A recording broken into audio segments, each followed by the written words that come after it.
Adrian Vale's phone lit up for the 11th time. He silenced it without looking.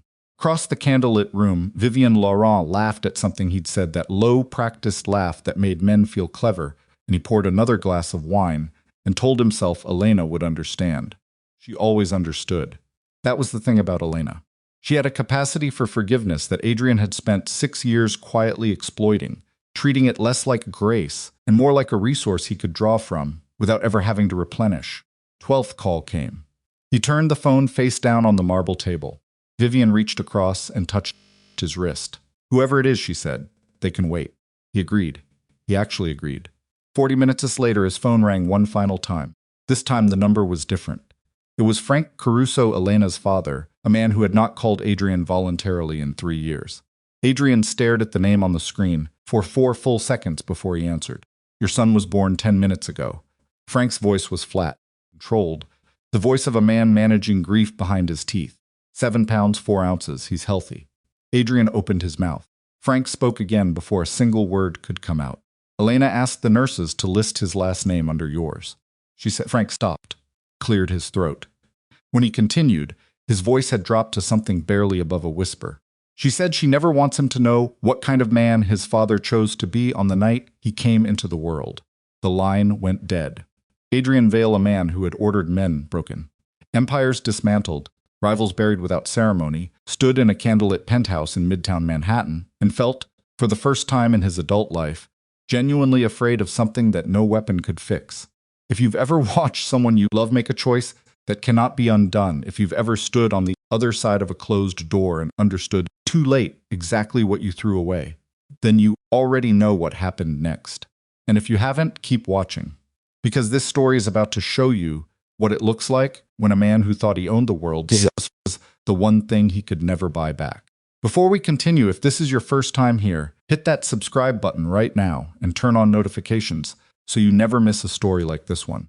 These are the kind of tales that stay with you. Hit the like button if you're already feeling something, and drop a comment telling us what city or country you're watching from. We genuinely want to know how far this story has traveled. Now, let's go back to where it all began to fall apart. The rain that night was the kind that Manhattan gets in late October, not the dramatic, cinematic kind that makes people pull their coats tighter and look poetic, but the gray, relentless kind that soaks through everything and makes the whole city feel like it's being slowly ground down. Puddles swelled at every corner. Cab tires hissed across wet asphalt. The streets smelled like copper and exhaust and cold.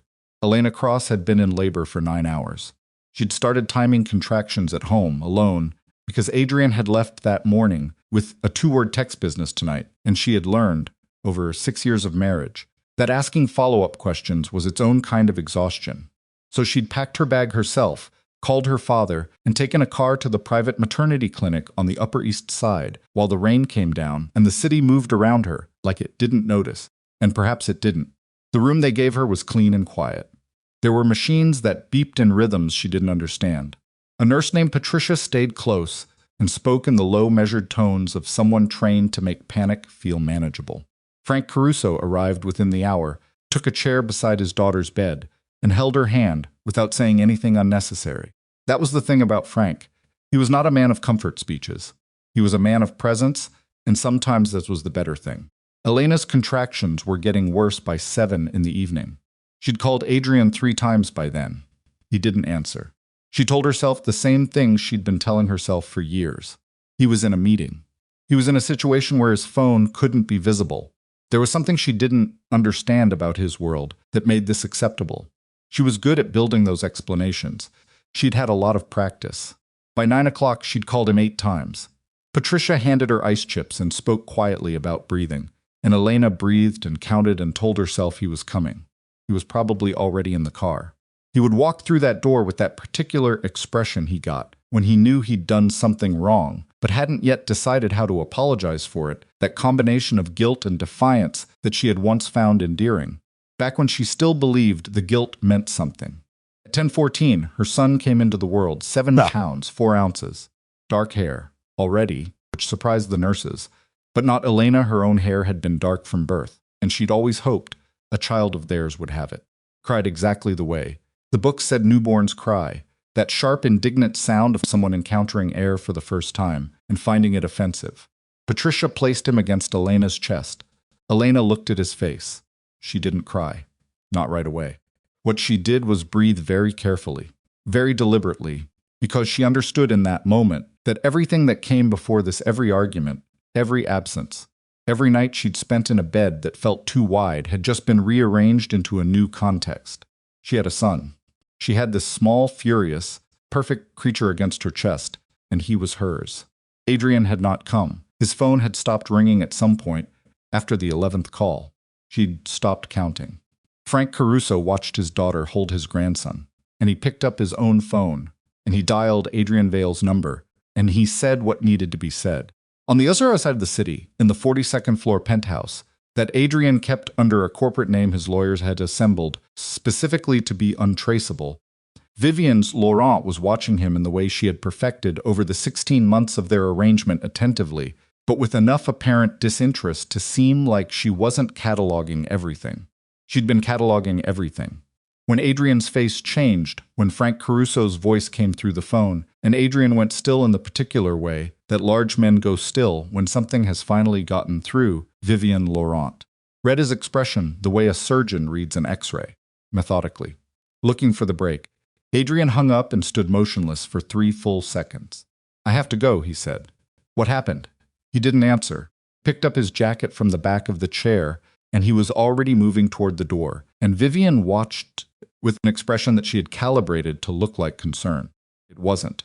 What it actually was calculation, because Vivian Laurent had been running a very specific kind of calculation for the better part of a year, and Adrian Vale's emotional crisis was not an inconvenience to her plans. It was, in fact, precisely what she had been waiting for. She let him go without another word. When the elevator doors closed behind him, she picked up her phone and sent a text to a number not saved under any name in her contacts. "He's moving tonight." The response came in under 30 seconds. Understood. Adrian's driver got him across the city in 14 minutes, which was nearly impossible on a wet October night in Manhattan, but his driver had been working for him long enough to understand that certain expressions on Adrian's face meant the traffic laws had temporarily become suggestions. Adrian sat in the back and stared at the partition between himself and the front seat, and did not speak and did not think in any organized way. What moved through him was less thought and more a kind of physical sensation, the specific feeling of a man who has, for years, been slowly walking toward a cliff in the dark and has only just realized his next step is empty air. He had not been there. His son had been born, and he had not been there. Thing was, and this was the part that was going to cost him sleep, for years he'd known Elena was due. He'd known it for months. He told himself, in the vague way that men tell themselves things they don't want to actually plan around, that he would be there, that when it mattered, he would show up. He had told himself this so many times and in such a practiced, automatic way that it had stopped meaning anything. It had become a refrain rather than an intention. He had been with Vivian. The car pulled up to the clinic. Adrian got out before it stopped moving. The entrance was lit and quiet, late-night hospital quiet, the kind where every sound your shoes make feels louder than it should. A desk clerk looked up. Adrian gave his name. She made a call. Someone came to meet him, a doctor, young, measured, the kind of composure that came from delivering hard news to difficult people in difficult situations. "Mr. Vale, your wife and son are both healthy. Where is she?" The doctor paused. "She's asked that we limit visitors tonight. I'm her husband, yes." The doctor didn't look away. She was very specific. Adrian stood there in his expensive coat, rain still on his shoulders, and absorbed that. He was used to the word no meaning, the beginning of a negotiation, not the end of a conversation. The men who worked for him had learned not to say it at all. Rivals said it until they were given better reasons not to. Courts said it until his lawyers found the seams. A hospital corridor, 11:40 at night, a doctor who wasn't afraid of him. "Can I at least—" "She knows you're here. She'll let you know when she's ready." He went to the chair outside the room. He sat down.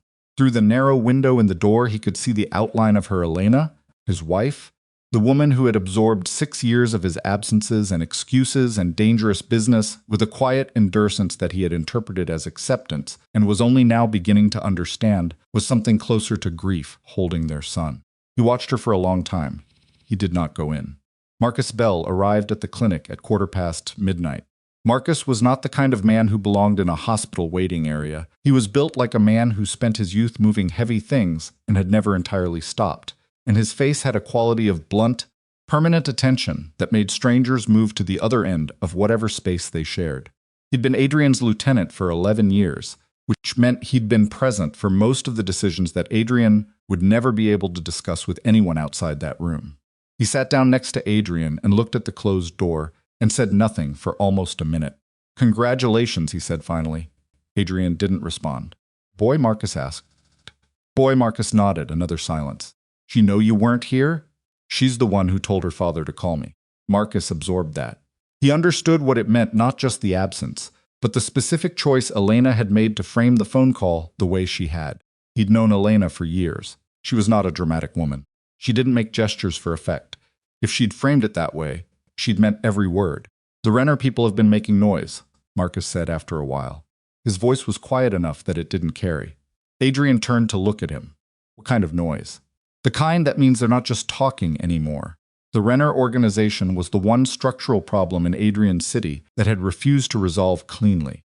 They operated out of the South Bronx and parts of Jersey, and they were run by a man named Curtis Renner, who had, over the last 3 years, been systematically buying up operations and loyalties along the eastern seaboard with a patience and precision that Adrian had respected in a distant, professional way.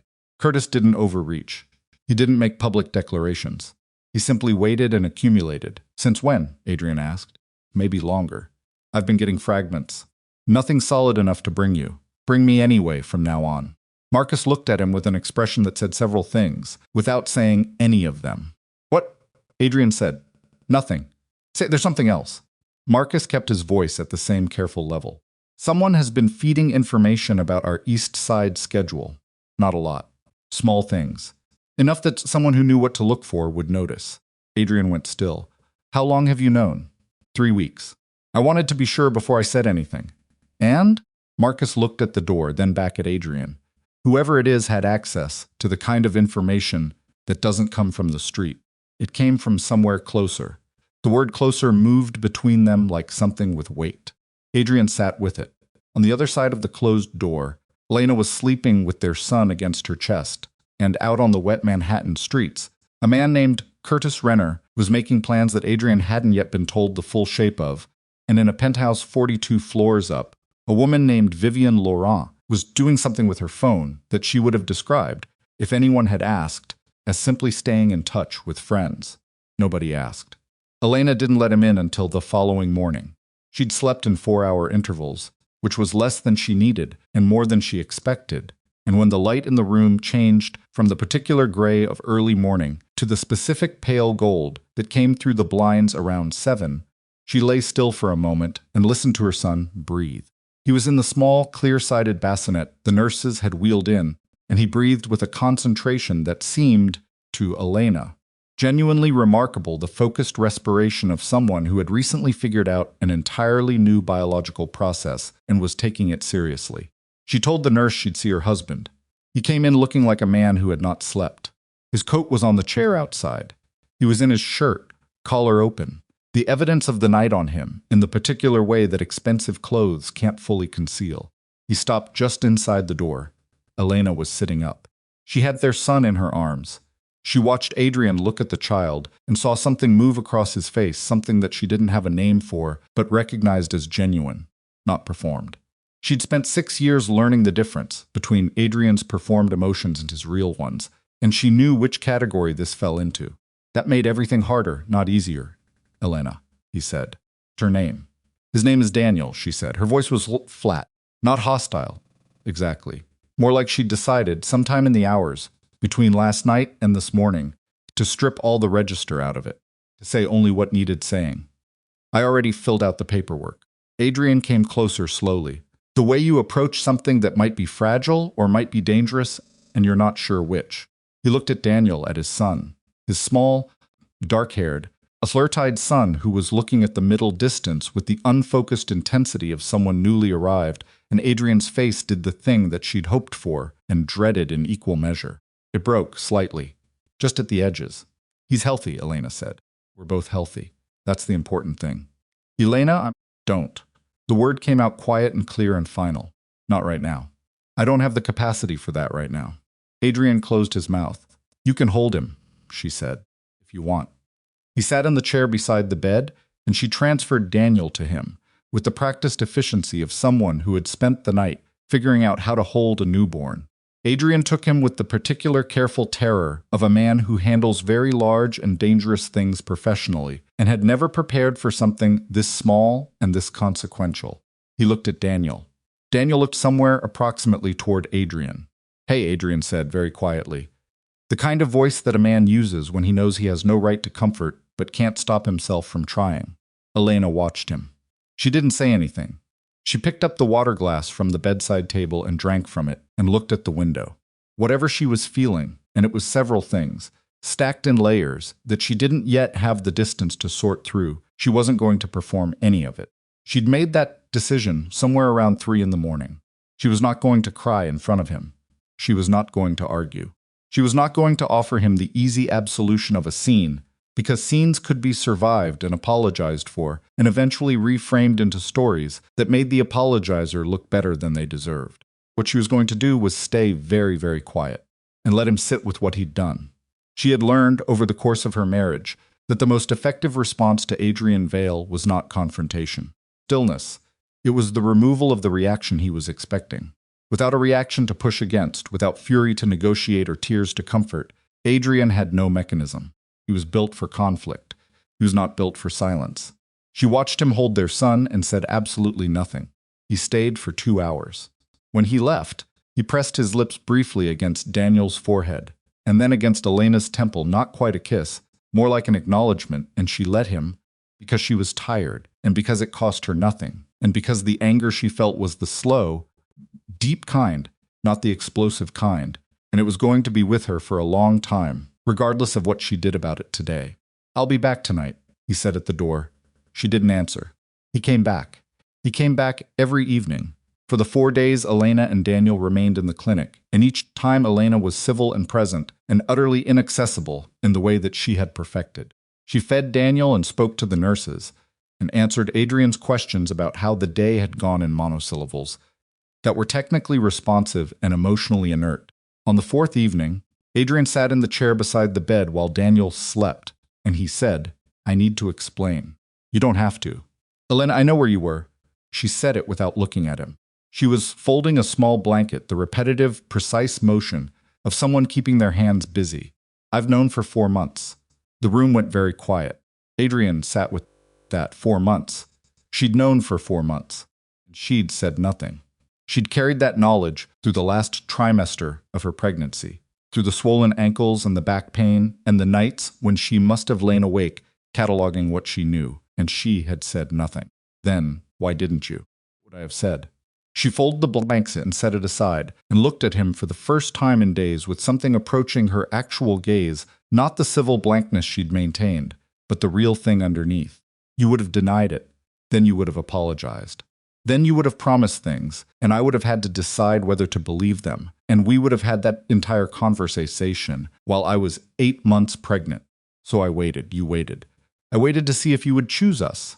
She said it simply, not with bitterness, almost with curiosity, as if she were reporting the results of an experiment.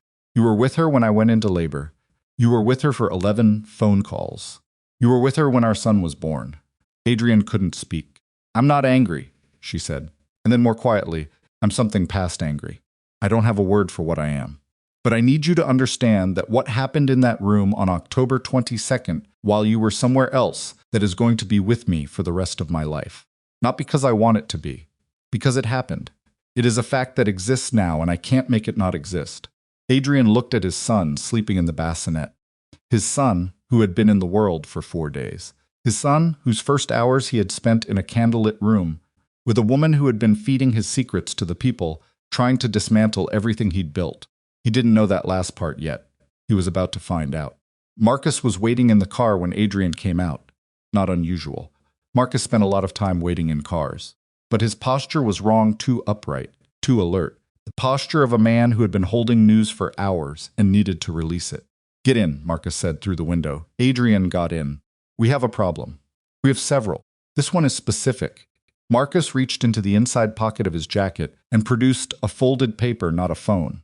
Not a digital document, but an actual piece of paper, which meant whatever it contained was something he didn't want on any device. I've been running trace on the information leak. 3 weeks, like I said. I've been careful about it. I didn't want to narrow it to the wrong person. Adrian took the paper. I'm sorry, Marcus said, and the way he said it was not perfunctory. It was the way a man says it when he knows the word is inadequate but has no replacement. Adrian unfolded the paper. What was on it was not a lot of timeline, mostly. Dates.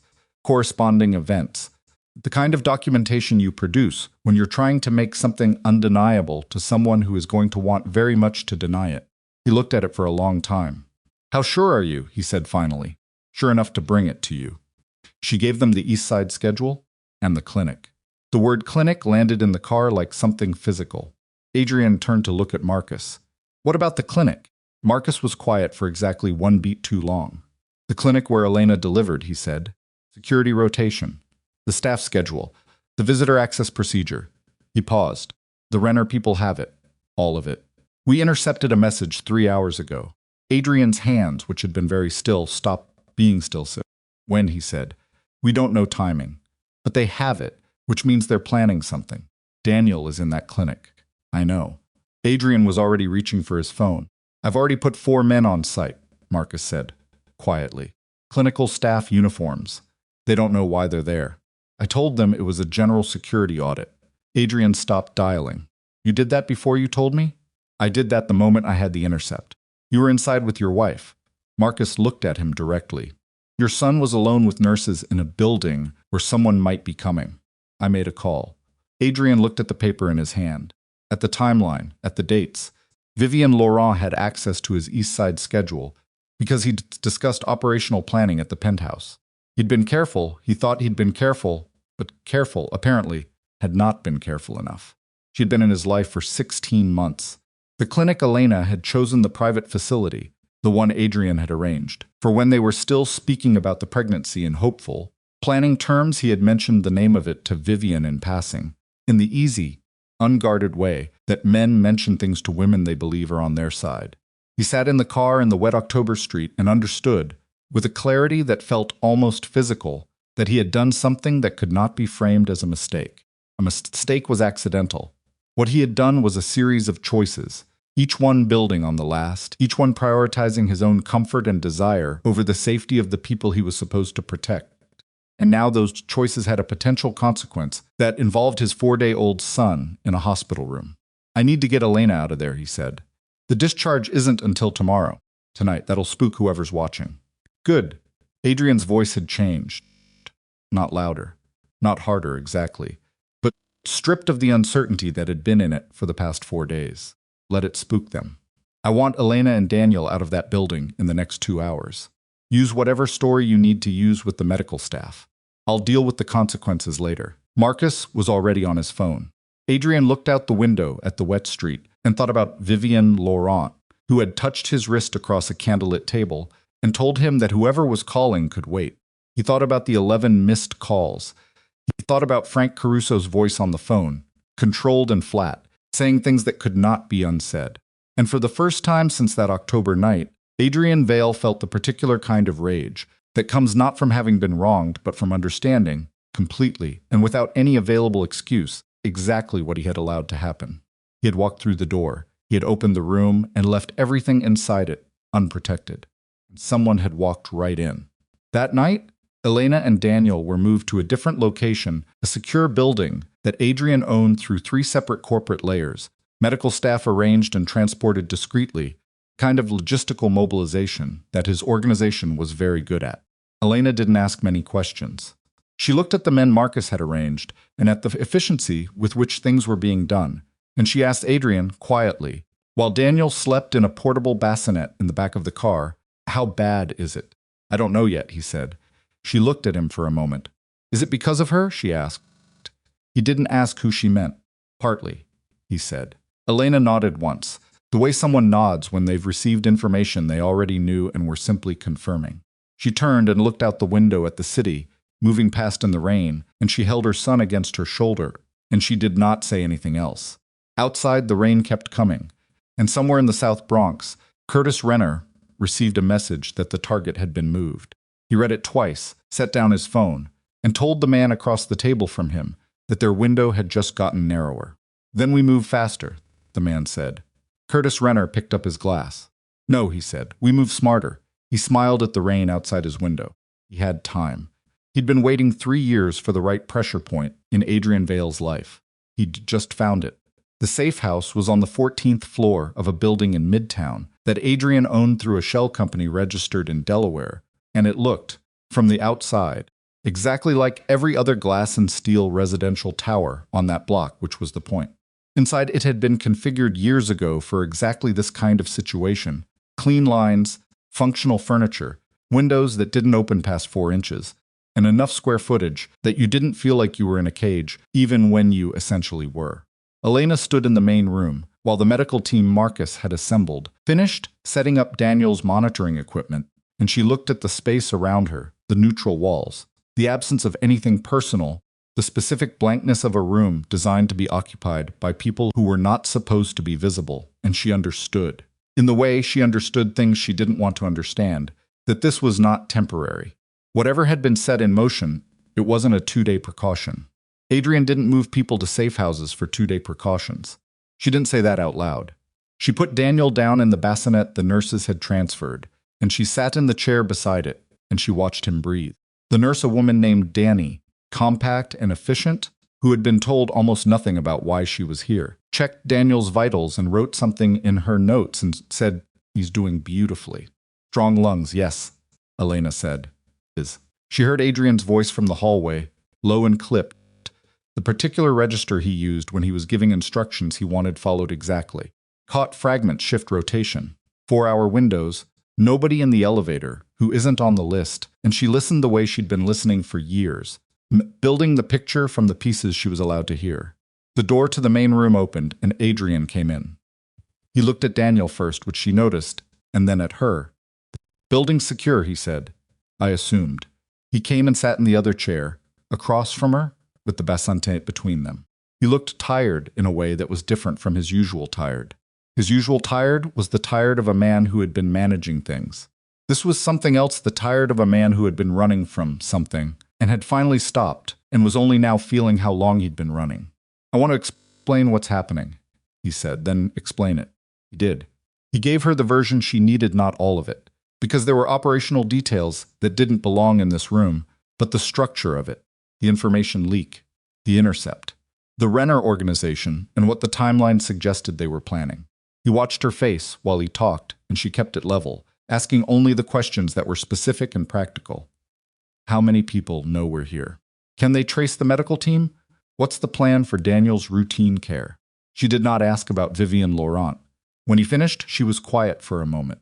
"You think she gave them the clinic information?" Elena said. "The evidence points that way." "How long were you with her?" It wasn't a question exactly. It was the kind of sentence that doesn't need a question mark because the person asking it already knows the shape of the answer and is simply waiting to see if the other person will have the decency to give it straight. 16 months, Adrian said. Elena nodded. She looked at Daniel. "And you trusted her enough to mention where I was delivering?" "Not in those terms. In passing." "In passing," she repeated. "Right." She didn't say anything else about it. She reached into the bassinet and adjusted the edge of Daniel's blanket, which did not need adjusting. It was the gesture of a woman keeping her hands occupied, so her face didn't have to do all the work. "I'm going to need you to stay here," Adrian said. "Both of you. For a few days at minimum." "I understand. There are people outside the door around the clock. Danny will stay. If you need anything, Adrian?" She looked at him directly. "I understand.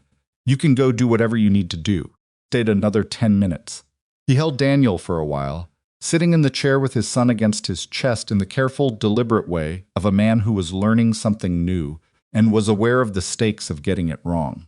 When he finally stood and passed Daniel back to her, he paused at the door. "I'm going to fix this," he said. Elena looked at him. He didn't have an answer for that. He left. Vivian Laurent's apartment was on the west side, not the penthouse. That was different property. But the place she actually lived, which was a floor-through in a building on West 68th that managed to be expensive without being conspicuous. That was Vivian's gift, really. the ability to occupy space without calling attention to what she was doing there. She was awake when the knock came at 6 in the morning. She'd been awake for most of the night, actually, which was not typical for her. Vivian was a good sleeper. She'd trained herself to sleep well, the way some people train themselves to eat less, through a combination of discipline and the suppression of inconvenient feeling. But tonight, the feeling had been less cooperative than usual. She opened the door to find Marcus Bell standing in her hallway, alone, no one behind him, not a raid, not an extraction. Just Marcus in his coat, with his face set in the particular expression it had, when he was containing something that wanted very badly to be something else. "Marcus," she said, as if they'd arranged this. "Can I come in?" It wasn't a question either. She stepped back and let him in. She was dressed, she'd made sure of that, sometime around 4, and the apartment was in order, which was also deliberate. Vivian Laurent did not receive people in disorder. Marcus came in and stood in the center of her living room and looked around it with the slow, thorough attention of a man, reading a room for what it wasn't showing him. "Coffee," she said. No, she sat on the edge of the couch. He didn't sit. "I'm going to ask you something," Marcus said, "and I want you to think about whether you want to lie to me before you do it, because I'm going to know either way, and the only variable is whether we have a decent conversation or a different kind." Vivian tilted her head slightly. "That's a lot of preamble, Marcus. Who did you send the clinic schedule to?" The room went very quiet. Vivian kept her expression exactly where it was. This was the thing she was best at, the maintenance of surface under pressure. She'd been doing it since she was 19 years old and had learned, in the specific school of hard experience, that the first person to move loses. "I don't know what you're talking about," she said. "Security rotation. The staff list, the visitor access window." Marcus's voice didn't change. It had that flat, inexorable quality that was more frightening, in some ways, than volume. Elena's clinic. The building where Adrian's son spent his first 4 days of life. "Marcus, the intercept came in at 9:17 last night." He reached into his coat and produced his phone, turned it so the screen faced her, and let her look at what was on it. "You sent it from a device we hadn't flagged yet. Burner registered to a name that doesn't exist? You've been careful." He put the phone away. "But you've been at this for a while, and the longer you do something, the more chances you give someone who's looking to find the thread." Vivian was quiet. The silence lasted long enough to be its own kind of answer.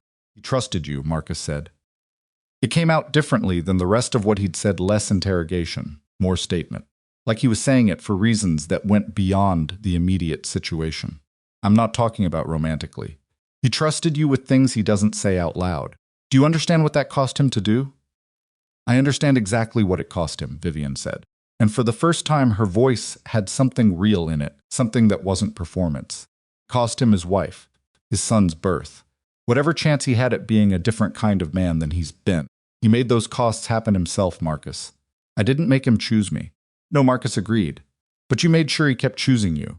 That's different. She looked at him. "Who's running you?" Marcus said. "Is it Renner directly, or is there someone between you? If I'd been running anything, there'd be nothing to trace. There's always something to trace. You know that." He put his hands in his coat pockets. "Here's what I need you to understand. A 4-day-old child was in that building. The information you provided gave people a window into where that child was and how he was protected. I don't care about Adrian's feelings about what you did to his marriage. I don't care about any of that. I care about the child." Vivian looked at the floor. "I didn't know they were going to use it for that," she said. "What did you think they were going to use it for?" "I thought," she stopped. "I thought it was about Adrian's movements. Schedule. I didn't think they'd go after. But they might have," Marcus said, "and you knew that was possible. And you sent it anyway." The silence that followed was of a different quality from the one before it. It had weight to it. The specific weight of something that cannot be taken back.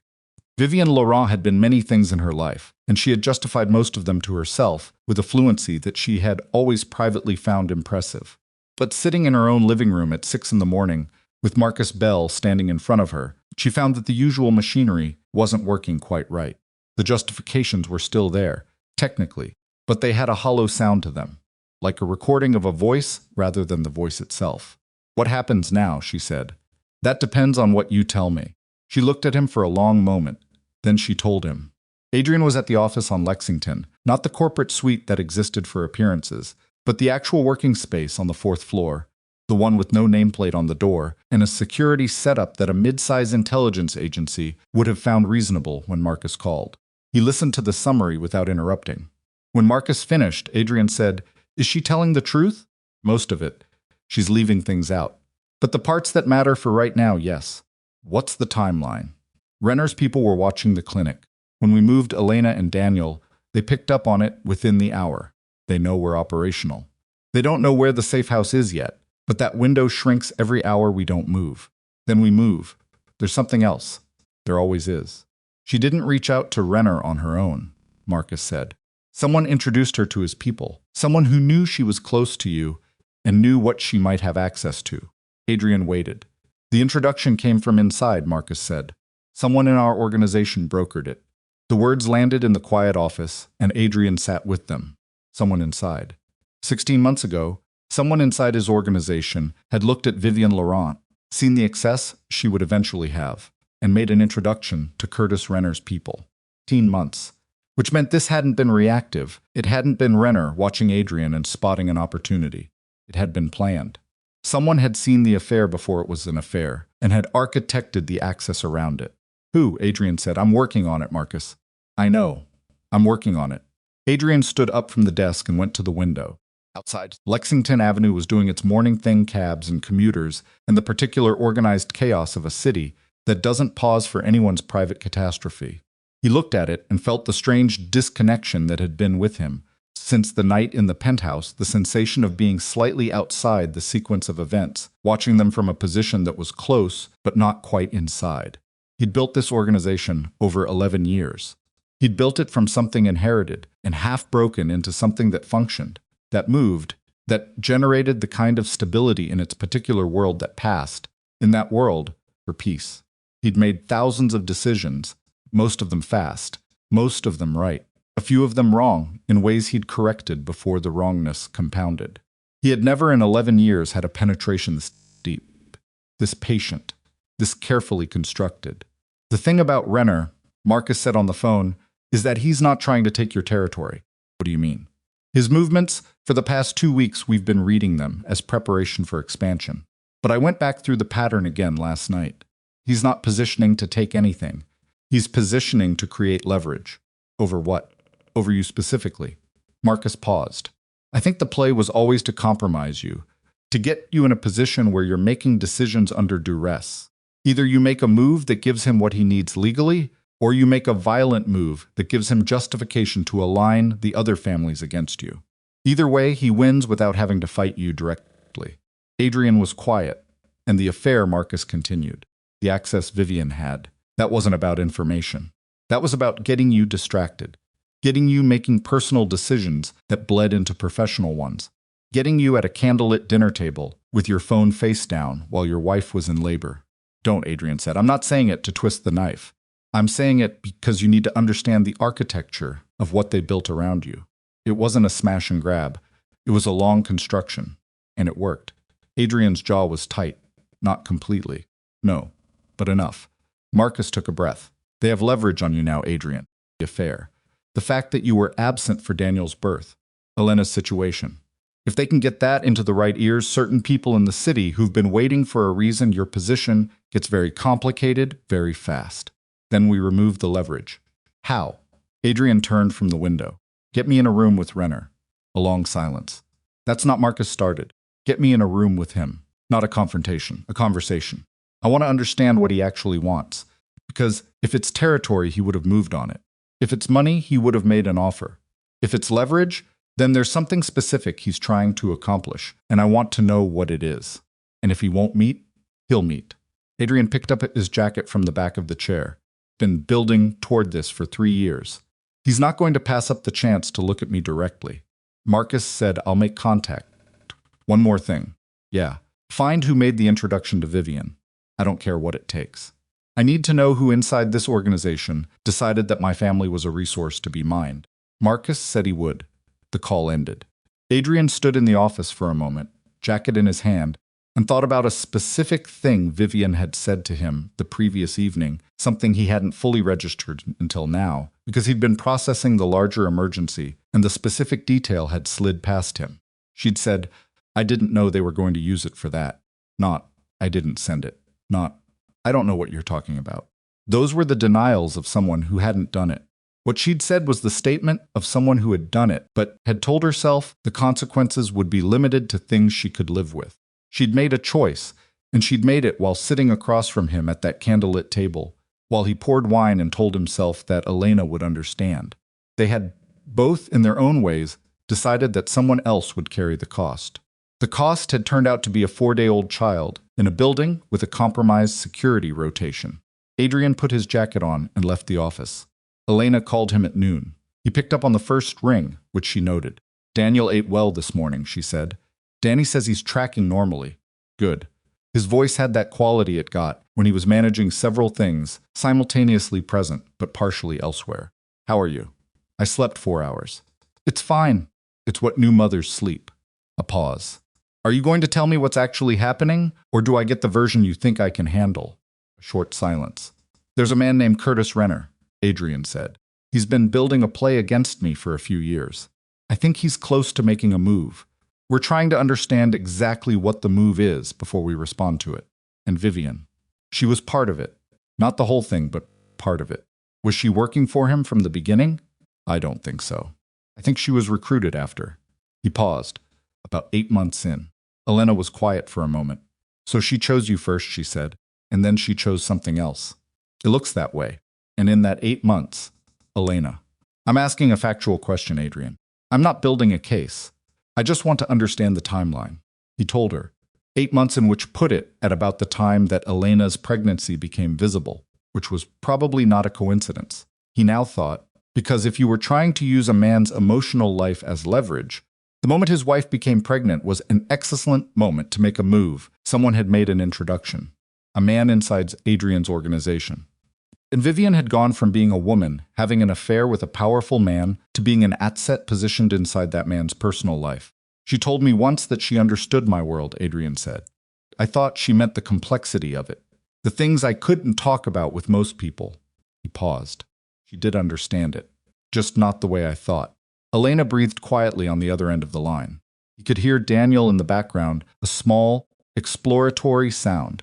Not crying. Just the sound of a person discovering that their vocal cords do things.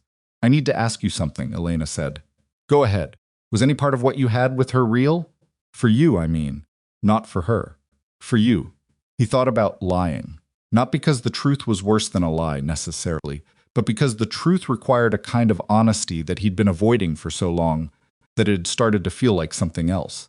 Yes, he said.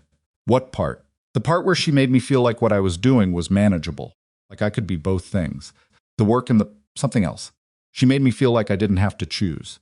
He stopped. I know that doesn't. It makes complete sense, Elena said, not warmly. Factually, you have always believed that you could have everything you wanted simultaneously if you were smart enough and fast enough to keep the pieces from touching each other. She was the part of your life that confirmed that belief, and I was the part that complicated it. He didn't argue. That's going to have to change, Elena said. Not for me. I'm not negotiating anything right now. I'm telling you for yourself. I know. Go do what you have to do, she said. Daniel is fine. She hung up. The meeting with Curtis Renner happened 3 days later. Marcus arranged it through a neutral party, a retired city official, who had served for years as a kind of informal diplomat between the various organizations that managed the city's invisible economy. He was a small, precise man in his 70s named Howard Silk, and he had survived decades in his role by being genuinely, demonstrably unaligned. Everyone trusted him, because he had too much knowledge to be made an enemy of, and too much discretion to be made a tool. Howard made a call. Renner agreed. The location was a restaurant in Queens that closed on Mondays selected because it was equidistant from both their territories, because the owner was Howard's cousin and had been clearing tables for conversations like this one since the 1980s, and because the kitchen door opened onto a back alley with 2 exits, which meant nobody felt trapped. Adrian arrived first, which was intentional. You don't let a man like Curtis Renner see you come through a door if you can help it. You let him come through the door and you're already there, which subtly inverts the power arrangement of who is meeting whom. Marcus waited outside. 2 men at the car, 2 at the alley exits. Renner's people would have a similar setup. Howard would be at the bar with his coffee. present as witness, not participant. Curtis Renner came in at 3 minutes past the arranged time. He was younger than Adrian had expected, mid-40s, lean, the kind of face that had been weathered into something interesting without losing its original structure. He moved without urgency, which was either confidence or performance, and he came to the table and sat without waiting to be invited. "Adrian," he said. "Curtis, you look tired. I have a newborn." Something moved across Renner's face that might have been a smile if it had committed to being one. "Congratulations." "Thank you." Adrian let that sit for a second. "You understand why we're here. I have some ideas. I want to hear yours." Renner settled back slightly. He looked at Adrian with the assessing, patient look of a man who had spent years learning to read what was being said beneath what was being said. "I've been watching you for a while," he said. "You know that." "I know." "You're good. Genuinely good. You built something that should have had 3 major structural failures in the last 5 years, and it didn't because you caught them early, and you're not afraid to cut things that aren't working." He paused. "I respected that. Past tense. Still present, but the last year." He tilted his head slightly. "You got distracted. I noticed that too, the Laurent woman." Renner said the name without inflection. "I want to be honest with you about something. I didn't introduce her to your organization. I know that's what you've been told.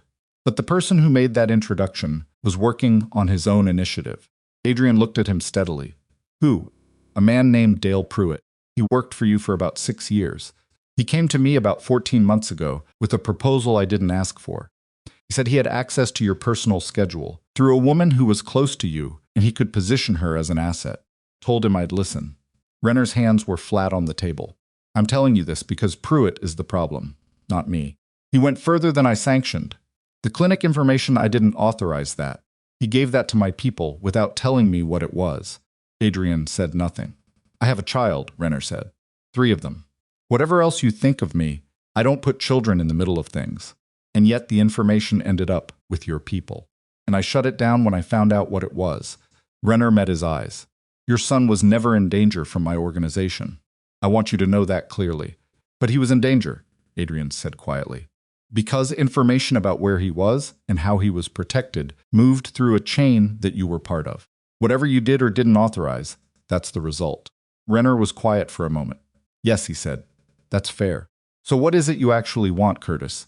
Not the leverage play. Not the information game. What is the thing you've been building toward for 3 years?" Renner picked up his coffee cup and held it. "The South Corridor," he said. "From the bridge to the tunnel, the logistics corridor.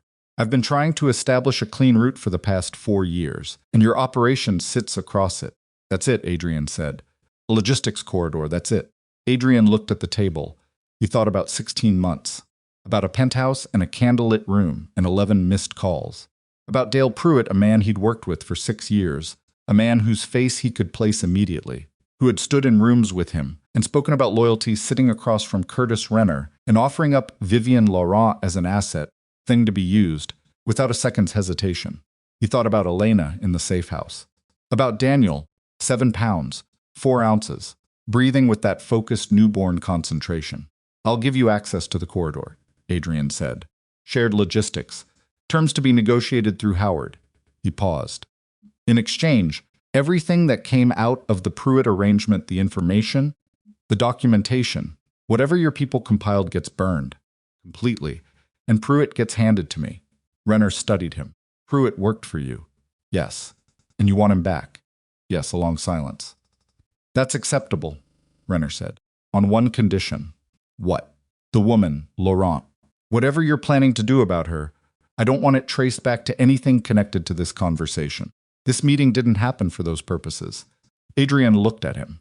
"What I do about Vivian Laurent has nothing to do with you." "No," Renner agreed. "I just want that established clearly."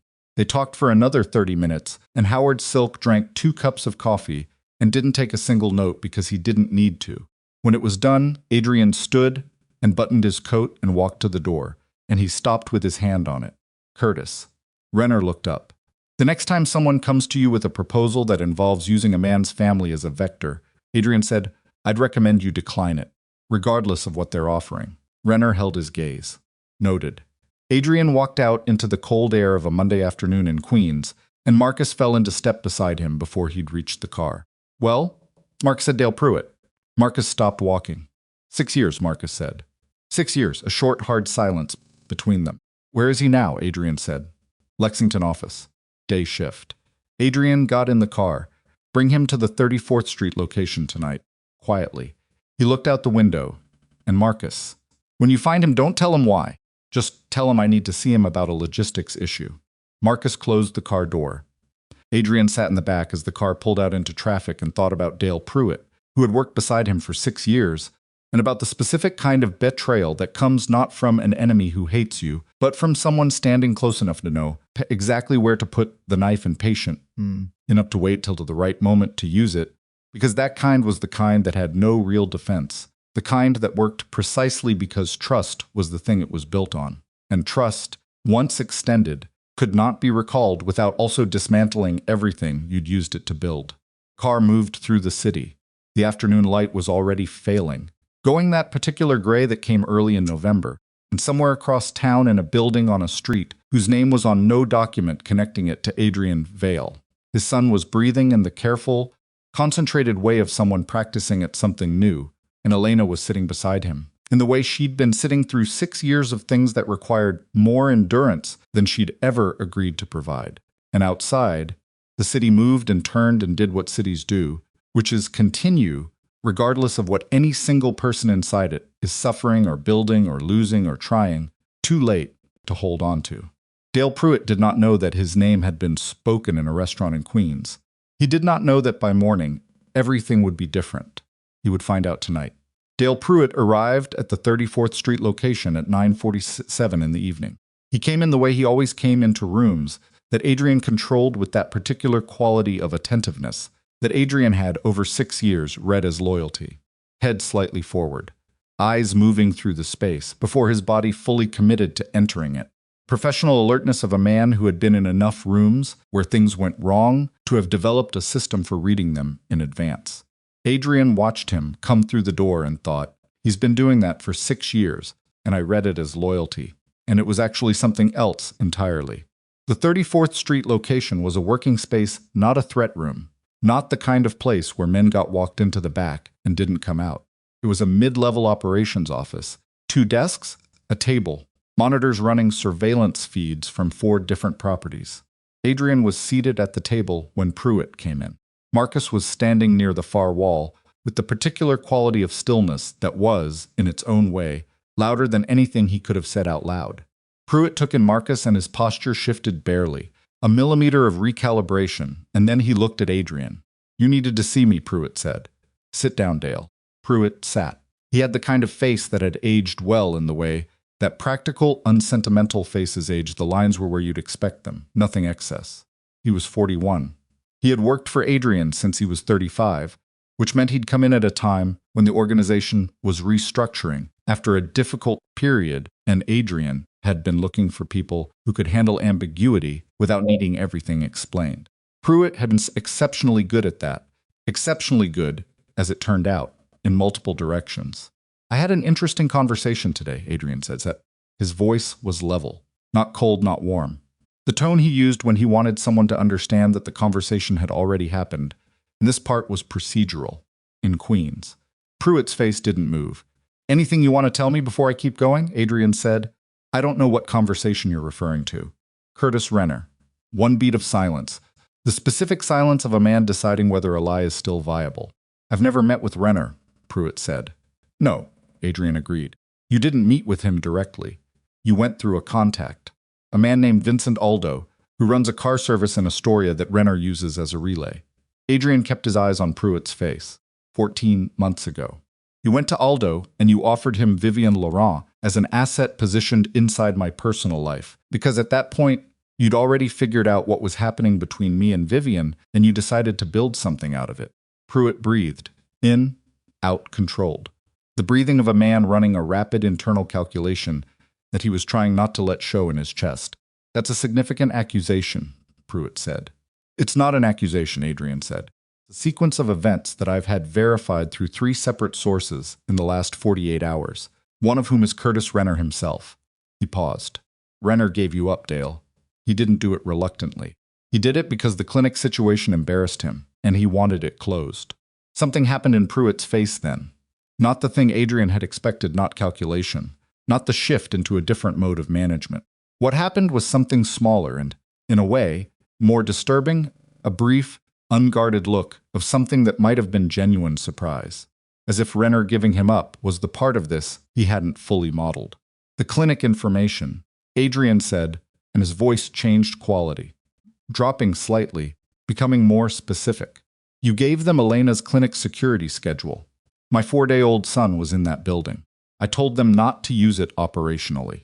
The sentence came out before Pruitt had clearly decided to say it, and once it was in the room it couldn't be recalled. So you did send it, Adrian said. Pruitt looked at the table. Why, Adrian said. The room was very quiet. Marcus hadn't moved. You want the real answer or the answer that makes sense to you, Pruitt said. I want the one that's true. Pruitt was quiet for a moment. When he looked up, he had the expression of a man who had decided, somewhere in the past 90 seconds, that the particular performance he'd been running was over. Not because he was caught, he'd known that the moment he walked through the door, but because he seemed to have decided, a specific exhaustion in maintaining something this large for this long, and having it end was, in some way that he probably couldn't have articulated cleanly, a relief. You were going to cut the east corridor, Pruitt said. Not the south one, the east. The route through the warehouse district. You'd been planning it for 8 months, and you hadn't told anyone but Marcus, but I knew because I handled the logistics reviews, and the numbers don't lie about where you're pulling back. He kept his voice flat, factual, as if he were discussing a quarterly report. That corridor was the one that 3 of my outside arrangements ran through. If you cut it, everything I'd built on my own in the past 4 years collapses. You were running independent operations through my infrastructure, Adrian said. Yes, for 4 years. Yes, the number sat in the room. 4 years. Not the 14 months of the Renner arrangement, not the 16 months of the Vivian situation, 4 years of something, running alongside the organization that Adrian had built, using its structures, its routes, its protections, operating in the space between what Adrian knew and what he didn't know to look for. How much? Adrian said. Does the amount matter? It matters to me. Pruitt told him. The number was large enough that Marcus, who had not made a sound in 20 minutes, exhaled very quietly. Adrian said nothing. He looked at Pruitt with an expression that was not fury. Fury was something that moved, that needed somewhere to go. What Adrian had at that moment was stiller than fury. It was the expression of a man who is understanding, comprehensively, and without any remaining ambiguity, the precise dimensions of what has been done to him, and is choosing, deliberately, how to respond to those dimensions. The thing about you, Dale, Adrian said, is that you were good, genuinely good. For 6 years you were one of the best decisions I made. Every operation I put you on ran cleaner with you on it. I trusted your read on people more than almost anyone else's. He paused. So I want to understand something. Was any of it real? Or were you positioning from the first day? Pruitt looked at him. Something moved across his face that was complicated and not entirely readable. The first 2 years were real, he said. After that I started building the parallel structure, and the two things ran at the same time. It's not as clean a separation as you want it to be. No, Adrian said, isn't. He stood. Marcus straightened slightly. Here's what happens, Adrian said. You're going to give Marcus every detail of the parallel operation. Routes, contacts, financial structure, everything. All of it. You're going to do this tonight, completely, without omission. Because if I find something that wasn't in what you gave us, the conversation we're having right now will be the last civil one you ever have with anyone connected to me. Do you understand that? Yes, Pruitt said. And when you're done, you're going to disappear. Not in the way that I could make you disappear. On your own. You're going to leave this city, and you're not going to use any of the infrastructure you built because we'll be dismantling it behind you, and if you try to access it, we'll know. You'll know we'll know. Adrian looked at him steadily. I'm not going to do what you probably expected me to do when you walked through that door. I'm going to let you leave. Because you have a daughter. Pruitt's face did the thing that faces do when something hits the part that isn't armored. She's 8, Adrian said. I know that. I also know her mother's situation. I'm not going to make an 8-year-old girl's life harder than it already is because her father made catastrophic decisions. He picked up his jacket. But if you're ever in a situation where you think it might benefit you to use anything you know about me, about my family, about anything connected to this organization, remember that my restraint tonight is not unlimited. It has a clear and specific boundary, and you know better than most what happens when I reach it. He walked to the door. He stopped with his hand on the frame. The clinic information, he said, without turning around. If anything had happened to my son because of what you handed those people, we would not be having this conversation. He left. Marcus sat with Pruitt for 4 hours. What came out of those 4 hours was worse than what Adrian had already known, and what he'd already known was bad. Parallel structure Pruitt had built was not a simple sideline. It was a layered, carefully compartmentalized network that had been using Adrian's logistics routes to move things that Adrian's organization explicitly did not traffic in. Pruitt had been careful about keeping those things at enough distance that if anything surfaced, the connection to Adrian would be technical rather than operational. Plausible gap, the kind that lawyers could work with, which meant that for 4 years, someone inside Adrian's organization had been running operations that, if they surfaced, would attach to Adrian's name in a way that would be very difficult to cleanly separate from. Marcus called Adrian at 2 in the morning. Adrian was in the car. He'd been in the car for most of the night, which was something he did when his mind needed the city's movement to function. The motion helped. The constancy of it, the sense of the world proceeding in its normal way, regardless of what was happening inside the vehicle. He listened to Marcus's summary without speaking. When it was done, he said all of it documented. Yes, the federal exposure, significant, Marcus said.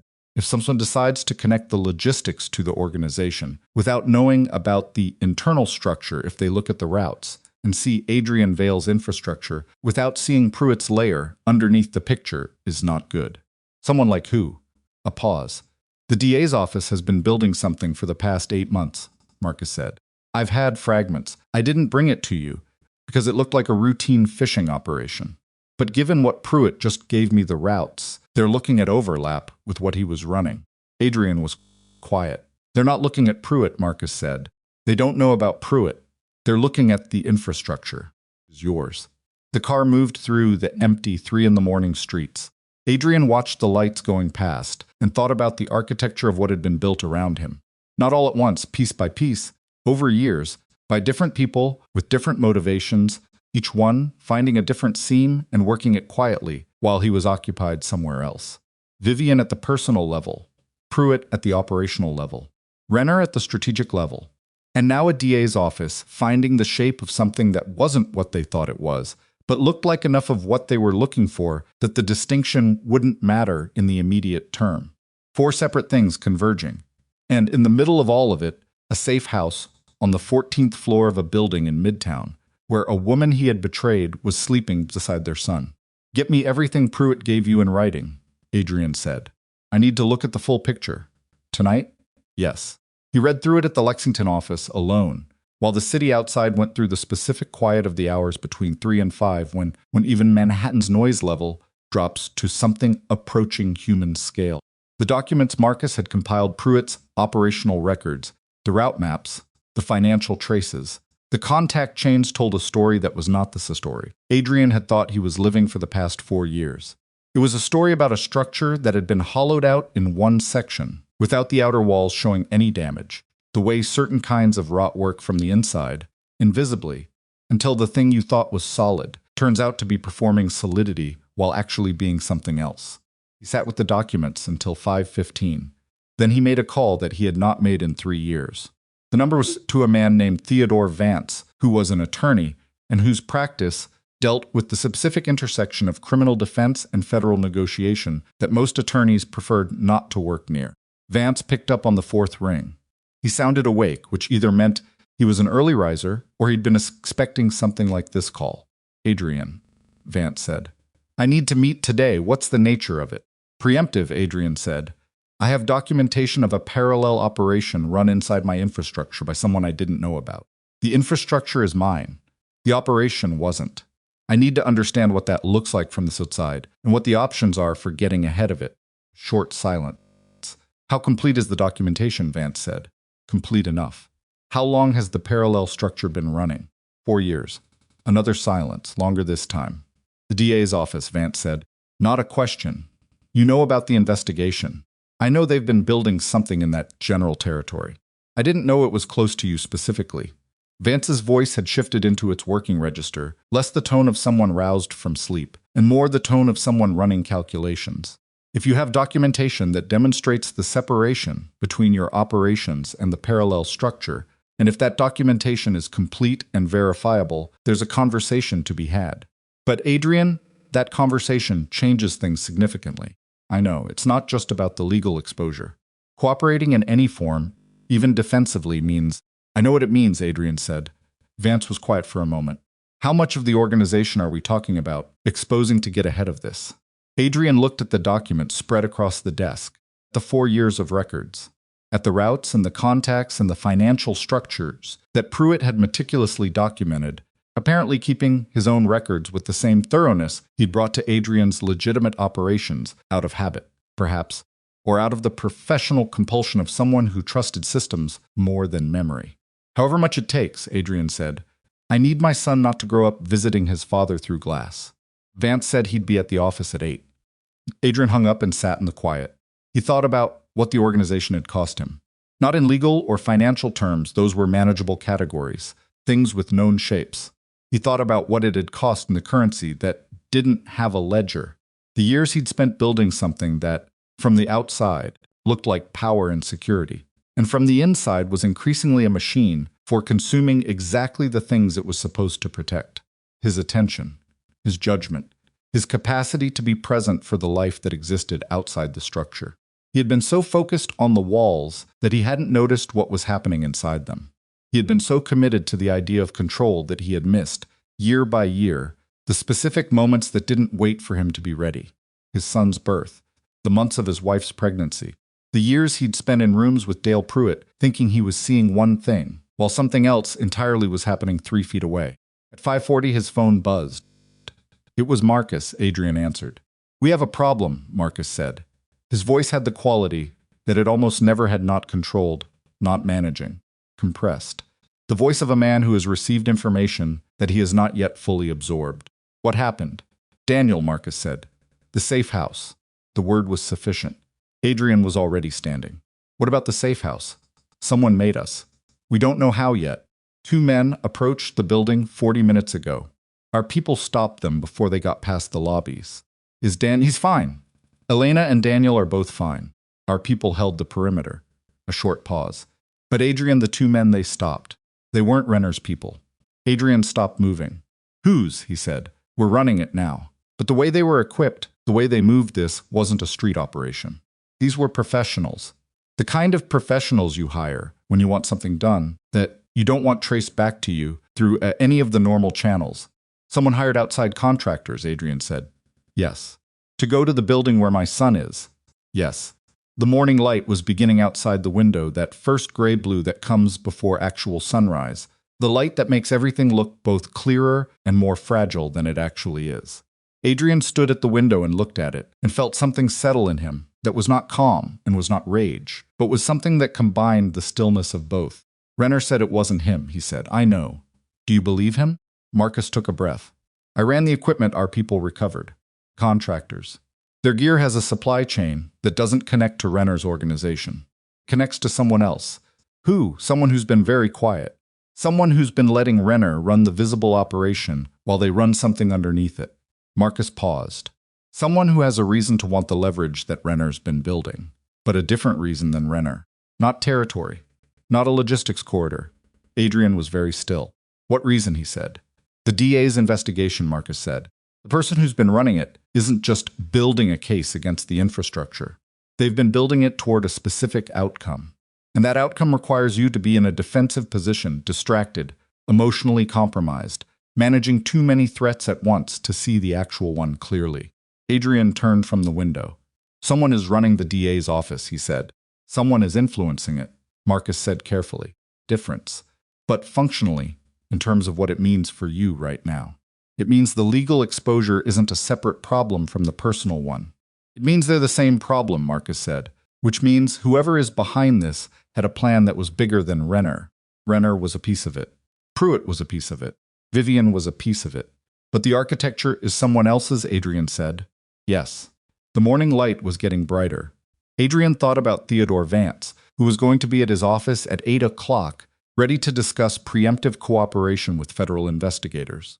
He thought about what it would mean to walk into that conversation now, knowing that the investigation itself might be directed by the same person who had just sent contractors to the building where his son was sleeping.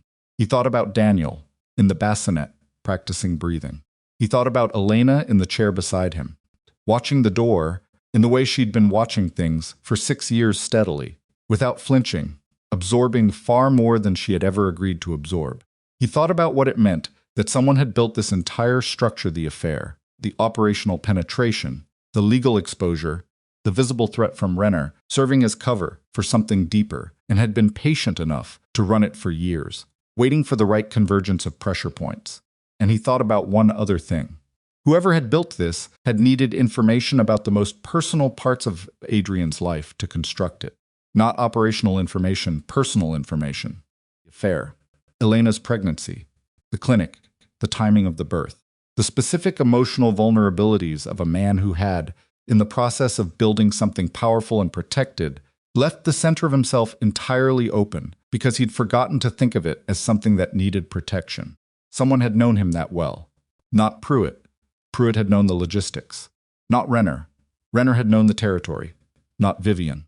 Vivian had known what she'd seen in 16 months. Someone had known Adrian Vale, the actual man, the specific person underneath the organization for long enough and well enough to design an attack that worked precisely because it knew where he was soft. Adrian stood in the early morning light and went through the list of people who fit that description. It was a short list, and one name on it made everything inside him go very cold. Marcus, he said. Yeah, Frank Caruso. The silence that followed lasted 5 full seconds. In the context of a conversation between Adrian and Marcus, 5 seconds of silence was not nothing. He's Elena's father, Marcus said. I know who he is. Adrian. He's the only person outside this organization who has known me for long enough, and who has reason enough, and who has the kind of connections that would give someone access to both the legal channels and the outside contractors. Adrian's voice was very quiet, and he has spent 6 years watching me fail his daughter, watching me be absent and unfaithful and present for everything except what mattered. A man like Frank Caruso doesn't do things small, Marcus said, slowly, like he was testing the sentence. No, Adrian said. He doesn't. Another silence. If it's him, Marcus said, then Elena is in a safe house that her father knows the location of, Adrian said, because I used one of his contacts to arrange the medical staff. The morning light came fully through the window. Outside, the city was waking up, and in a safe house on the 14th floor of a building in Midtown, Elena Cross was holding her son and did not know that the man who might have spent 3 years engineering her husband's destruction was the same man who had held her hand through 9 hours of labor while Adrian's. Phone went unanswered on a candlelit table across town. Adrian moved fast, not the way he usually moved, measured, deliberate, the movement of a man who had time, because he had made sure in advance that he would have time. This was different.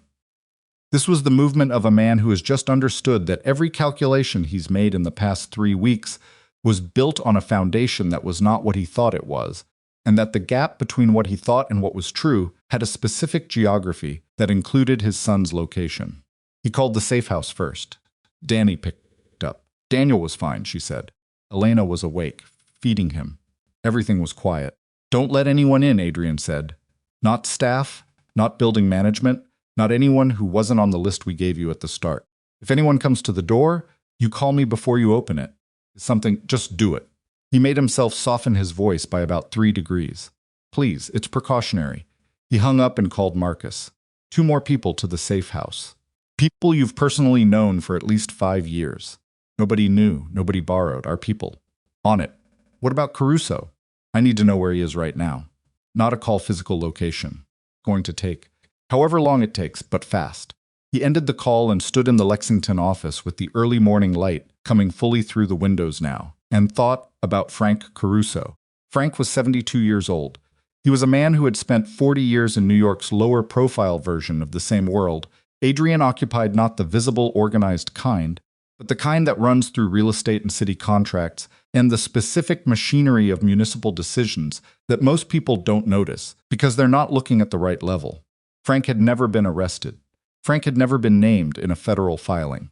Frank had maintained, for 4 decades, The kind of clean-looking surface that people who are actually dangerous learn to construct and maintain, the way other people maintain their health continuously, attentively, as a discipline. Adrian had always respected that about him. He was now rethinking the nature of that respect. The thing was, and this was the part that kept pulling at him, the part he couldn't file cleanly into the version of events he was building. Frank Caruso loved Elena. That was not in question, not for a moment. The man had sat at his daughter's bedside for 9 hours while she was in labor. He had held her hand. He had been the parent that Adrian had failed to be on the worst night of Adrian's life, and he had done it without performing the role, without using it as a rebuke or a statement. He had simply been there. A man who loved his daughter enough to do that was also a man who loved his daughter enough to spend 3 years systematically dismantling the structure that he believed was destroying her. The two things were not contradictory. They were, in fact, the same thing from different angles. Marcus called back at 6:48. Caruso is at his house in Riverdale, Marcus said. Has been since last night. Our source puts him there from 9 p.m., no outgoing travel. Who's with him? His regular staff, 2 men, his housekeeper, a pause, and a visitor. Arrived around 11 last night. Still there. Who's the visitor? That's the part that's going to be difficult to hear, Marcus said. The car is registered to a man named Paul Gentry. Paul Gentry is a senior investigator in the DA's office. Adrian sat very still.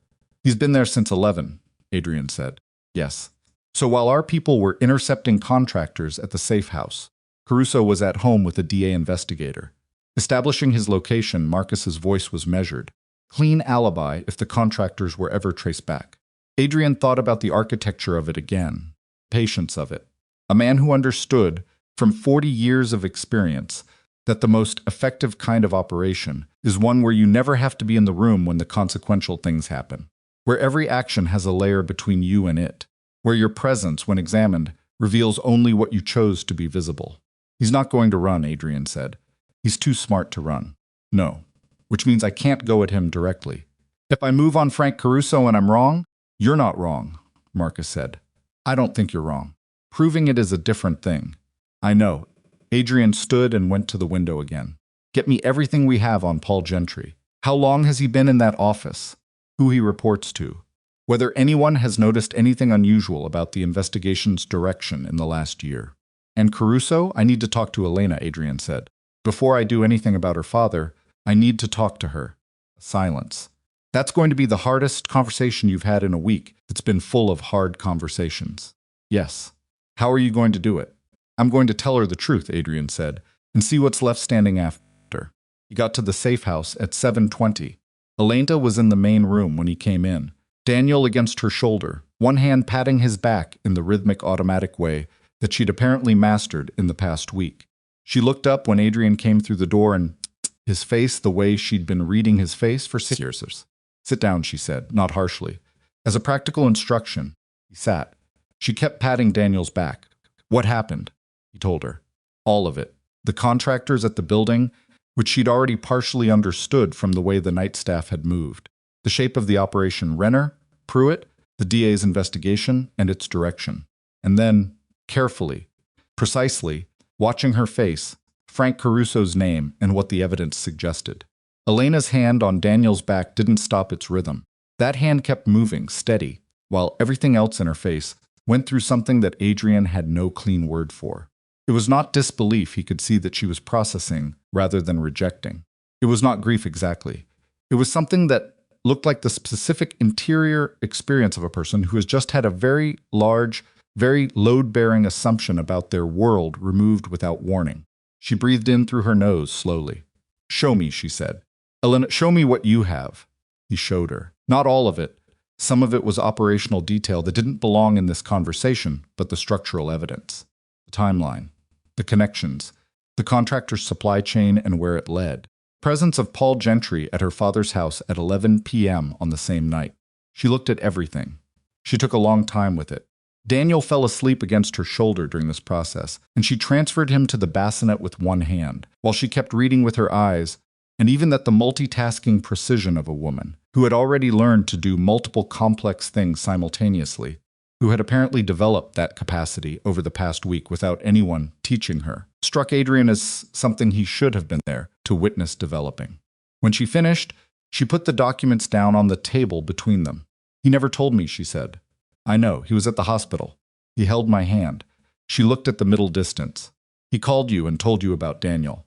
Yes, he could have not called you. If he wanted to use the birth as a point of maximum pressure, he could have let you find out later. Made it worse. Adrian had thought about this too. Yes, he could have. So he drew a line somewhere, Elena said. It looks that way. She looked at him. That doesn't make the rest of it acceptable. No, Adrian said, it doesn't. She was quiet for a moment. What are you going to do? That depends on what you want me to do. The look she gave him at that was complicated, not gratitude, not warmth. Exactly. More the look of a woman who has been asked for her input on something consequential and is deciding whether she believes the question is sincere. He's my father, she said. I know. Whatever he did, he's Daniel's grandfather. I know. And he may have believed he was protecting me. He may have believed that, Adrian agreed. The methods are what they are, regardless of the belief. Elena looked at Daniel in the bassinet. I need to talk to him, she said. Before you do anything. I need to hear it from him directly. That might not be, I need to hear it from him, she said again. And the flatness of her voice had a quality that Adrian had learned. Over 6 years was not negotiable. You will figure out how to make that happen safely. What you do. He did not argue. The meeting happened at noon. Frank Caruso came to a location that Adrian arranged, not the safe house, not any property connected to his organization. A restaurant in the Bronx that had been in the same family for 30 years and that Frank himself had eaten at for most of those years, which meant it was familiar territory for him and neutral territory for Adrian, which was the specific balance Elena had requested. Adrian waited outside while Elena went in. He stood on the sidewalk in the cold November air with Marcus 20 feet away and watched the restaurant door and thought about what was happening on the other side of it. 15 minutes. Elena came out at 12:34. She walked past Adrian without stopping and went to the car that was idling at the curb. He followed her. She got in. He got in beside her. Car didn't move. She looked straight ahead, at the back of the driver's seat. He didn't deny it, she said. Adrian said nothing. He said she stopped, started again. He said he watched you take me apart for 6 years. Not with cruelty. With indifference. He said indifference is worse, because at least cruelty requires you to be present. Her voice was steady in the way that required visible effort to maintain. He said he tried to talk to you twice, early on, before the problems became what they became. He said you were polite and completely unreachable. He never. Adrian started. I know, Elena said. I remember those conversations. I was there for one of them. You were polite and completely unreachable. She turned to look at him. He's not wrong about that part. Adrian absorbed that. He said he didn't intend for it to go as far as it went, she continued. He said the contractors were Gentry's initiative, and he didn't know about them until after. He said when he found out, She stopped again. He was crying by that point, and I'm not sure how much to weigh what someone says when they're crying. What do you weigh it at? 60% true. 40% what he needs to believe about himself. She looked back at the driver's seat. He loves me. That part is entirely true. The rest of it is a man who decided his love gave him the right to make decisions that were mine to make. And Daniel's. And yours. What do you want to happen to him? Adrian said. Question landed in the car and sat there. I want him to be accountable, Elena said, without being destroyed. Her voice cracked slightly at the edges, just once, and she collected it. I want my son to have a grandfather who is still alive and present, because Daniel did not choose any of this, and he deserves more than what the choices of the adults around him have already cost him. She looked at Adrian directly. Can you do that? That depends on Gentry, Adrian said, and on how much of the DA operation Frank was actually directing versus how much he was facilitating. Then find out, she said. Find out exactly, and then tell me the truth about what it means, not the version you think I can handle. The actual truth. He got out of the car and walked back to where Marcus was waiting and said one sentence. We need Gentry. Paul Gentry was not a complicated man in the way that complicated men rarely are at the surface level. He was 17 years in the DA's office, the kind of career that a combination of genuine competence and the specific political intelligence that keeps you on the right side of whoever is running the room. He had a reputation for building thorough cases. He had a reputation for being reliable.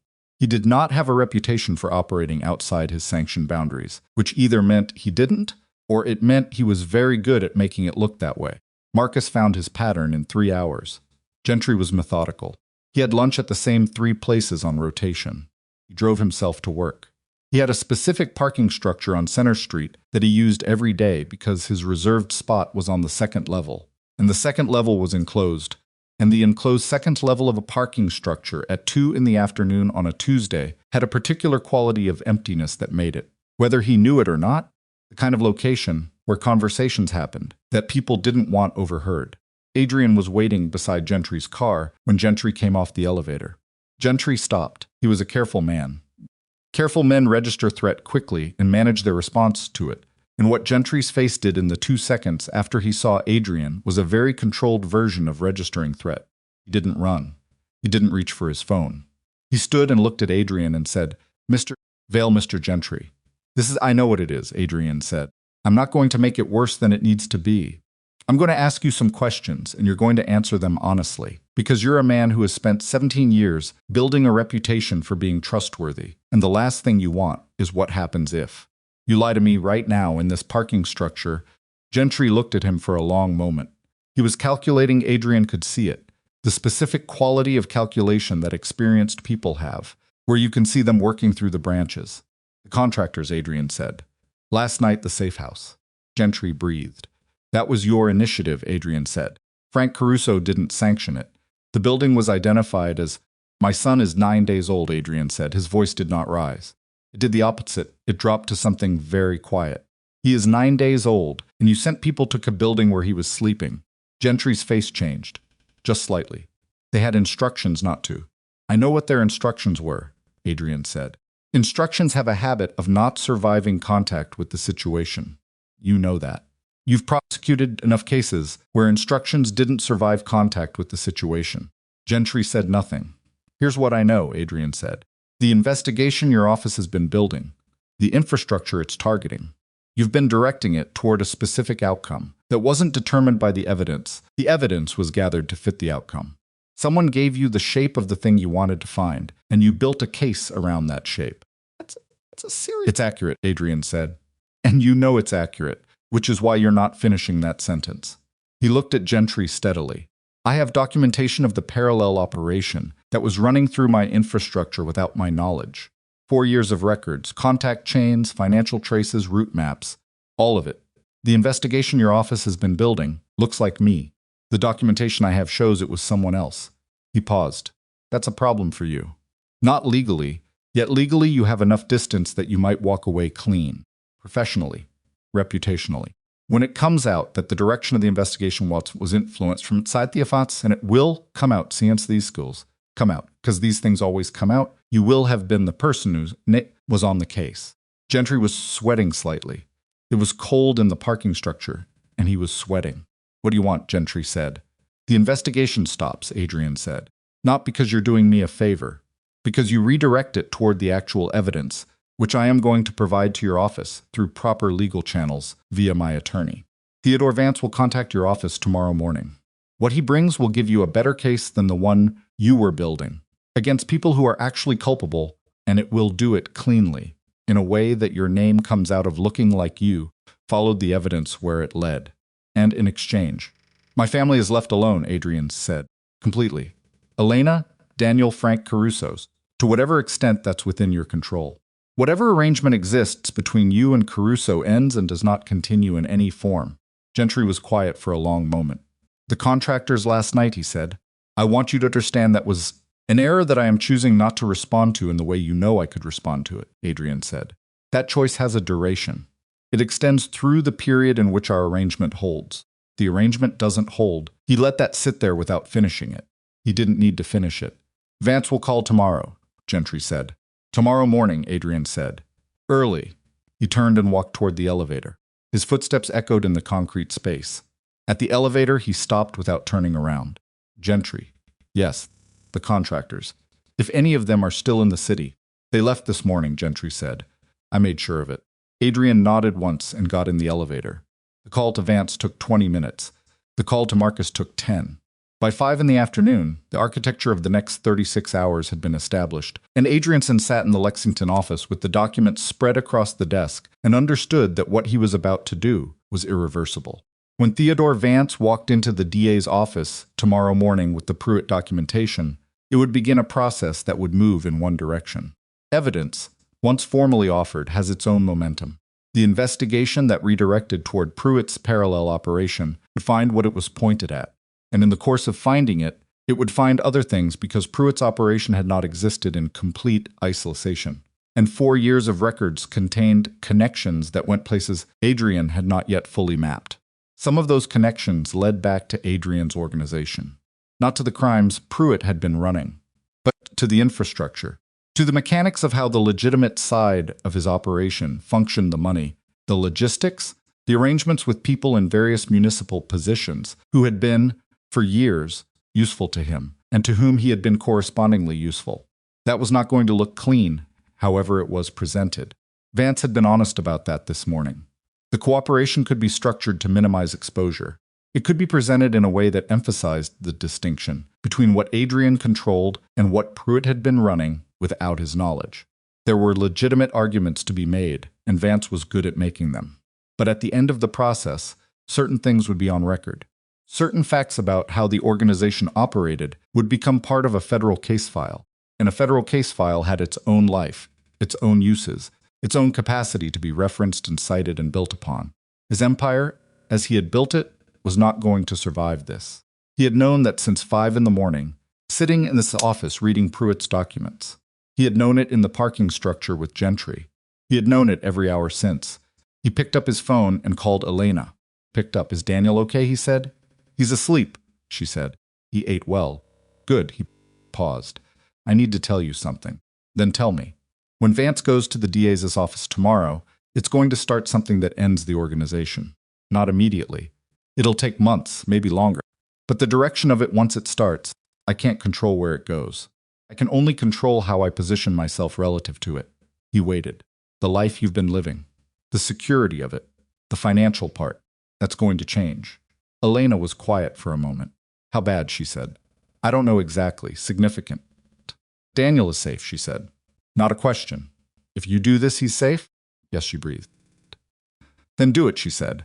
He sat with that for a moment, the specific weight of those 3 words, the way she'd said them, without performance, without negotiation, without making him feel either absolved or condemned. Just do it.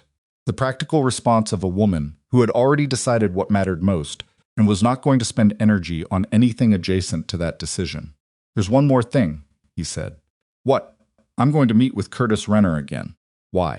"Because the documentation that Vance brings to the DA's office is going to name Renner's organization as part of the infrastructure that Pruitt was using. When that becomes a federal matter, it's going to create problems for Renner that he doesn't currently know are coming.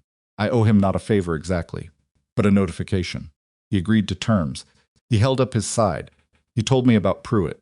If I let federal exposure blindside him without warning, that's a specific kind of bad faith that I'm not. "Adrian," Elena said. "What I understand," she said. "Go do it." He ended the call. He sat for another minute. Then his phone rang, not Marcus, not Vance. A number he didn't recognize. He stared at it for 2 rings, which was 1 ring longer than he usually waited, and answered. "Mr. Vale." The voice was even professional, carrying the specific flat quality of someone who deals in information and has learned not to color it with tone. "My name isn't important. What's important is that I have something you need to hear before tomorrow morning." "What is it?" "The Pruitt documentation you're planning to offer through Theodore Vance," the voice said. "Someone already has a copy. Not your people, not Renner's people. A third party who has been running their own trace on the parallel operation, independently of everyone involved." Adrian felt the temperature of the conversation change. "Who?" he said. "Someone who was waiting for you to make exactly the move you're about to make," the voice said. "Because when Vance walks into the DA's office tomorrow, the redirect of the investigation will name specific individuals. And one of those individuals, the moment their name enters a federal case file, will activate an agreement that's been sitting dormant for 3 years. An agreement that gives them immunity in exchange for testimony. Testimony about what? About you, the voice said. Specifically about a series of decisions you made in the first 3 years of building your organization. Before you cleaned the operation up. Before you restructured. A pause. Before you thought anyone was keeping records. The parking structure. Gentry, Renner Pruitt, Frank Caruso, Vivian. the contractors, the safe house, Daniel 9 days old in a bassinet. All of it had been moving toward this, not toward the destruction of his organization that was almost incidental. Toward this specific moment, Adrian Vale, holding a phone in an empty office, understanding that the move he was about to make to protect his family would simultaneously expose him to something that could take him away from them entirely, and that whoever had designed this had known 3 years ago that this was exactly the position he would eventually occupy. "Who are you?" Adrian said. "Someone who decided you deserved to know before you walked into it," the voice said. "What you do with it is your problem." The line went dead. Adrian set the phone down on the desk and looked at it. Outside the window, the afternoon was going dark, the way November afternoons in New York go dark fast. And without ceremony, the light just deciding it's done and pulling back all at once, leaving the city to its own illumination. He sat in the falling dark and understood that tomorrow morning, when Vance walked into the DA's office, one of two things would happen. Either Adrian would find a way to get ahead of the immunity agreement before it activated, or the man who had spent 3 years trying to become someone his son could respect would instead become the reason his son grew up, visiting his father through glass. He had until morning. He picked up the phone. He called Marcus. "How fast?" Adrian said. "Can you get me in front of the person who holds the immunity agreement?" "I don't know who that is," Marcus said. "Neither do I," Adrian said. "But I know someone who does." He was already reaching for his coat. The person who held the immunity agreement was Vivian Laurent. Adrian knew it before he finished putting his coat on. He knew it the way you know things that have been true for a while and that you've been assembling the pieces of without quite letting yourself look at the assembled picture. Because the picture, once assembled, requires a response, and sometimes the mind delays the assembly until the response becomes unavoidable. Vivian had been recruited 8 months into the affair. That was what the timeline said. But recruitment required something to offer, and what Vivian had to offer beyond access, beyond proximity, was the specific thing that made her valuable enough to build an entire operation around. She had already been keeping records, not because she'd been told to. Because Vivian Laurent had been keeping records her entire adult life, the way people who have grown up with nothing keep things obsessively, privately, against the possibility of a future where those records become the only currency they have left. Kept notes, she kept dates, she kept the specific details of conversations that most people would have let blur into general impression. She had a memory that retained texture rather than just content, and she had been in Adrian Vale's life for 16 months. The immunity agreement would have been straightforward to construct. Here is what I know. Here is when I learned it. Here is documentation. And in exchange for giving you this in a federal proceeding, you give me a walk on whatever exposure I've accumulated through my own arrangements.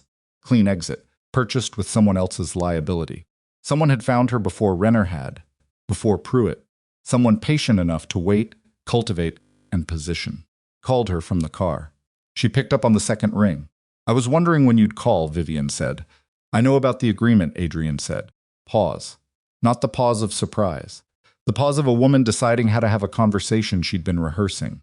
"Then you know there's nothing to discuss," she said. "There's one thing." "What?" "Who brought you the offer?" he said. "Renner? Not Pruitt? The person who found you first. Who positioned you in my life before any of the rest of it existed?" Silence. Vivian. His voice was flat. "I am not going to come after you. Whatever you've done, whatever the agreement gives you, I'm not in the business of going after people who are already out the door. That is not the conversation I'm having tonight. I need one name, and I need it because that person put contractors near my 9-day-old son, and that is a different category of thing than everything else." The silence lasted long enough that he thought she'd hung up. "His name is Raymond Lusk," she said finally. "He's not from New York. He runs a financial operation out of Chicago that interfaces with the East Coast through 3 or 4 different intermediaries. He's been watching your organization for 6 years because you have a specific maritime logistics arrangement that he's been trying to access, and you've refused every approach." She stopped. "He found me through a woman I used to work with, 8 months into us. He offered me security if things went wrong. I thought I was being smart." "Raymond Lusk," Adrian said. "He's the one who told Gentry's people where the safe house was," Vivian said. "Not Gentry directly. Through a relay. Gentry thought it came from his own surveillance." "It didn't." "How do you know that?" "Because Lusk told me," she said. "He thought I'd find it reassuring that he had that kind of reach." A pause. I didn't find it reassuring. Adrian sat with that. The immunity agreement, he said. The testimony it covers. How much of it is accurate? A long silence. Some of it, she said. The dates are accurate. The locations. What I describe hearing, that's accurate. What I describe as its meaning. She stopped. I was told how to characterize certain things. I was given a framework for what the conversations implied. So the facts are real, and the interpretation is constructed. Yes, Vivian. He looked out the car window at the dark street. That agreement activates. The interpretation goes into a federal record as testimony. The facts support it enough that separating the constructed interpretation from what actually happened becomes very expensive and very slow. I know, she said. Is there anything left in you that wants to do the right thing about that? Another long silence. This one had a different quality from the others, less strategic, more interior. I don't know what the right thing looks like anymore, she said.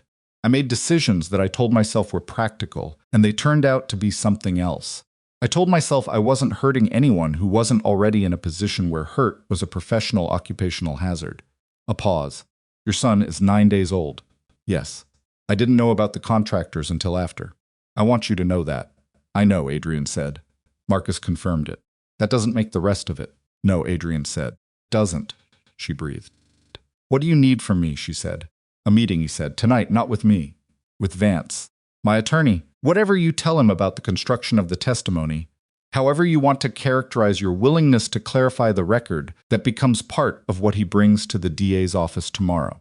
That burns the immunity agreement. Partially. Depending on how it's structured, you may still have options. He paused. I'm not in a position to promise you anything, Vivian. I'm telling you what's true. She said she'd meet Vance at 9. Raymond Lusk was the conversation Marcus had with 3 people over the next 4 hours, none of whom Marcus identified himself to by his real name. By 8:30 in the evening, Marcus had a location, a current associate structure, and the specific nature of the maritime logistics arrangement that Lusk had been trying to access. Adrian read the summary in the car outside Vance's office and understood something that closed the last open question in the architecture. The maritime arrangement was not technically part of his criminal organization. It was a legitimate logistics company, one of the clean businesses that Adrian had built specifically as a transition vehicle, a way of moving portions of his operations income into above-board structures. The company handled freight. It had proper documentation, proper licensing, a proper operating history. Its maritime routes were efficient in a specific way that had taken years to develop. Lusk wanted those routes because he was moving things through the East Coast that required the specific kind of efficiency that legitimate cover provided, and he'd been watching Adrian's company for 6 years and had never been able to buy his way in. So he decided to own the person who owned the company, not through purchase. Through the construction of a situation in which Adrian's legal exposure would be significant enough that the company, the legitimate company, the clean one, would need to be surrendered as part of a settlement, and in the resulting reorganization, Lusk's people would be positioned to absorb it. The entire operation, Vivian Pruitt, Renner, Gentry, the contractors, the immunity agreement had been built to acquire a freight company. Adrian sat with that, not with anger. He was past the clean emotions at this point. What he sat with was something more like a dull, exhausted recognition of the fact that the thing people want is almost never the thing that the wanting looks like from the outside. He got out of the car and went into Vance's office. Vance worked through the night. What he assembled from Vivian's clarification, from the Pruitt documentation, from the Gentry arrangement, and from the additional material Marcus compiled on Lusk's was not a defense, exactly. It was something more structural, a comprehensive recontextualization of what the DA's investigation had been looking at and what it actually represented. The Pruitt records demonstrated the parallel operation clearly enough that the distinction between what Adrian controlled and what had been running beneath him without his knowledge was, Vance said, defensible. Not certain federal proceedings were never certain, but defensible with enough substance that a negotiated outcome was genuinely possible. Vivian's recantation of the interpretive framework in her testimony was not a full destruction of the immunity agreement. She had still witnessed real things, but it undermined the most serious characterizations significantly. The Lusk element was the most powerful piece. A Chicago-based financial operator running a multi-year influence operation, targeting a New York logistics company that was a story the federal investigators would find interesting in ways that had. Nothing to do with Adrian Vale's existing exposure. Vance walked into the DA's office at 8:15 the following morning. Adrian was not there. He was at the safe house. He told Elena everything that had happened overnight in the specific, unadorned way that he had decided, sometime around 3 in the morning, was the only remaining mode of communication available to him. Not the managed version. Not the version shaped to minimize her distress. The actual sequence of events, including Vivian's role, including what Vivian had told him, including what it meant that Vivian had been willing to clarify the testimony. Elena listened to all of it. Daniel was in the bassinet. The morning light in the room was the good kind winter morning light, clear and cold, the kind that makes things look sharp at their edges. When he finished, she said, "She did the right thing." "Yes," Adrian said. "That matters," Elena said. "I'm not saying it excuses the rest, but it matters." "I know." She looked at Daniel. "What happens now?" "Vance is managing the federal piece. The investigation gets redirected toward Lusk and toward Pruitt's operation. Our exposure mine is going to require a negotiated resolution. There will be terms." He paused. "Some of what I've built is going to have to go as part of those terms. The organization as it's structured now that's finished. It may have been finished before any of this started. I just couldn't see it clearly enough." Elena absorbed that without visible reaction, which he had learned over the course of this week, did not mean she wasn't reacting. It meant her reactions were happening in a register that wasn't visible, that she was processing them somewhere inside, before deciding what, if anything, to do with them externally. The legitimate businesses, she said. The freight company. The others. The freight company stays, he said. That was the one clean thing. Lusk wanted it, which means it's worth protecting. The rest, he shook his head slightly. The rest we'll see. "Are you going to be arrested?" she said. Direct, no softening on the approach. "There may be a period during the negotiation where that's part of the process," he said. "Vance thinks we can structure it to minimize the duration. But I can't tell you it won't happen." Elena looked at him. He looked back. He did not say "I'm sorry," because he had said it before, and the words had, over time, become a smaller thing than what they were supposed to mean. And what this moment required was not a smaller thing. What this moment required was him staying very still and looking at his wife directly, and not reaching for the phrases that would make the silence easier. "I need to know one thing," Elena said. "What?" "If Vance gets you through this, if the negotiation works, if the exposure is managed, what are you going to do?" After, she held his eyes. "Not what you're going to give up. I can figure that out." "What are you going to do?" He thought about it. Genuinely thought about it, not in the way of someone performing consideration, but in the way of someone who is answering a question they've been avoiding for years, and is now, finally, in a position where avoidance has become structurally impossible. "I'm going to run the freight company," he said, legitimately, the way it was always theoretically supposed to run. "I'm going to learn how to do that, and I'm going to be present for it in the way I was present, for the other thing completely, attentively. Because if I know how to build something in the dark, I can learn how to build something in the light." Elena looked at him for a long moment. "And Daniel," she said. "Everything I do from this point," Adrian said, "I do around Daniel. Not for Daniel, that's the kind of thinking that turns children into excuses. Around him. So that he has something stable to orient by while he's figuring out who he is." Elena was quiet. "I'm not asking you to come back," Adrian said. "I'm not asking you anything. I know what I did, and I know what it cost, and I know that those costs don't expire because I've had a difficult week." He paused. "I'm just telling you what's true about what I intend." She looked at Daniel in the bassinet. "Okay," she said. It was all. Just, okay, not forgiveness, not reconciliation, not the closing of anything. Just the acknowledgement of what he'd said, and the decision not to reject it outright. Adrian understood, exactly what he deserved and exactly what he needed. And the fact that he could tell the difference between those two things was itself something new. Vance called at 11:40. The DA's office had accepted the documentation. The investigation was being formally redirected. A Raymond Lusk was being contacted by federal investigators in Chicago within the hour. Paul Gentry had been quietly reassigned, pending an internal review. The immunity agreement Vivian had signed was being re-examined in light of her clarification. She would likely retain partial protection, but the most damaging characterizations would be struck. As for Adrian, there would be terms. A formal cooperation agreement with conditions. An audit of his legitimate businesses. The requirement that he divest from several of the less clean holdings over an 18-month period. and a period of supervised release, the duration of which Vance was still negotiating. No prison if the cooperation held. No trial. A matter of record, but one that Vance had structured as narrowly as the facts allowed.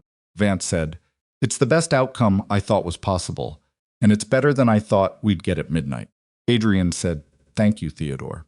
He sat in the chair beside Daniel's bassinet and looked at his son, who was awake, looking at the ceiling with the focused, puzzled expression of someone who has recently discovered that there are surfaces above as well as below, and is still deciding what to make of that.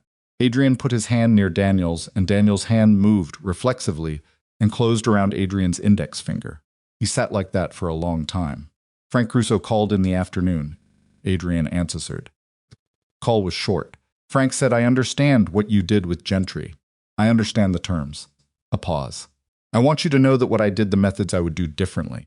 "I know," Adrian said. "I wouldn't take it back," Frank said. The intention. "I'd take back the methods." "I know that too." A silence. "She needs to decide what she wants," Frank said. "Elena. Not you, not me." "Her, yes," Adrian said. "You'll let her do that?" "Yes," Adrian said, "I will." Another silence. "The boy," Frank said, and his voice was different on that word, less controlled. "More human. When it's appropriate. When she decides." When she decides, Adrian agreed. Frank hung up. Adrian sat with the phone in his hand and thought about Frank Caruso, 72 years old.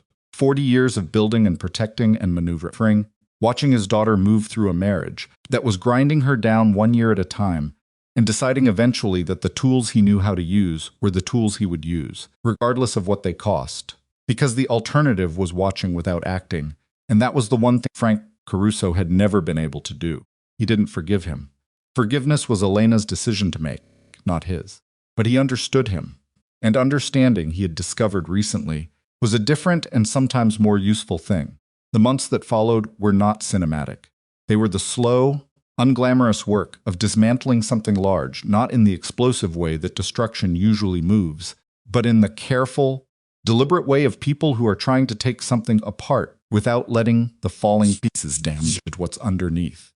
The 18-month divestment period was exactly as tedious as it sounded.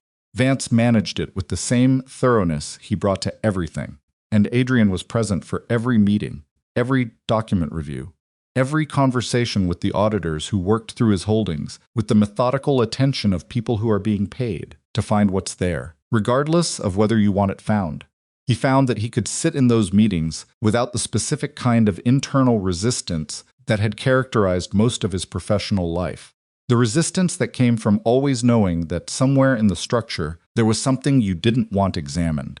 When there was nothing to hide, the examination was merely tedious, and tedious was a thing he could manage. Pruitt had disappeared, as instructed. Marcus tracked his first 2 movements at Atlanta, his sentence somewhere in the Pacific Northwest, and then deliberately stopped tracking. There was nothing useful to do with the information, and some information is healthiest when it ages out. Vivian Laurent left New York.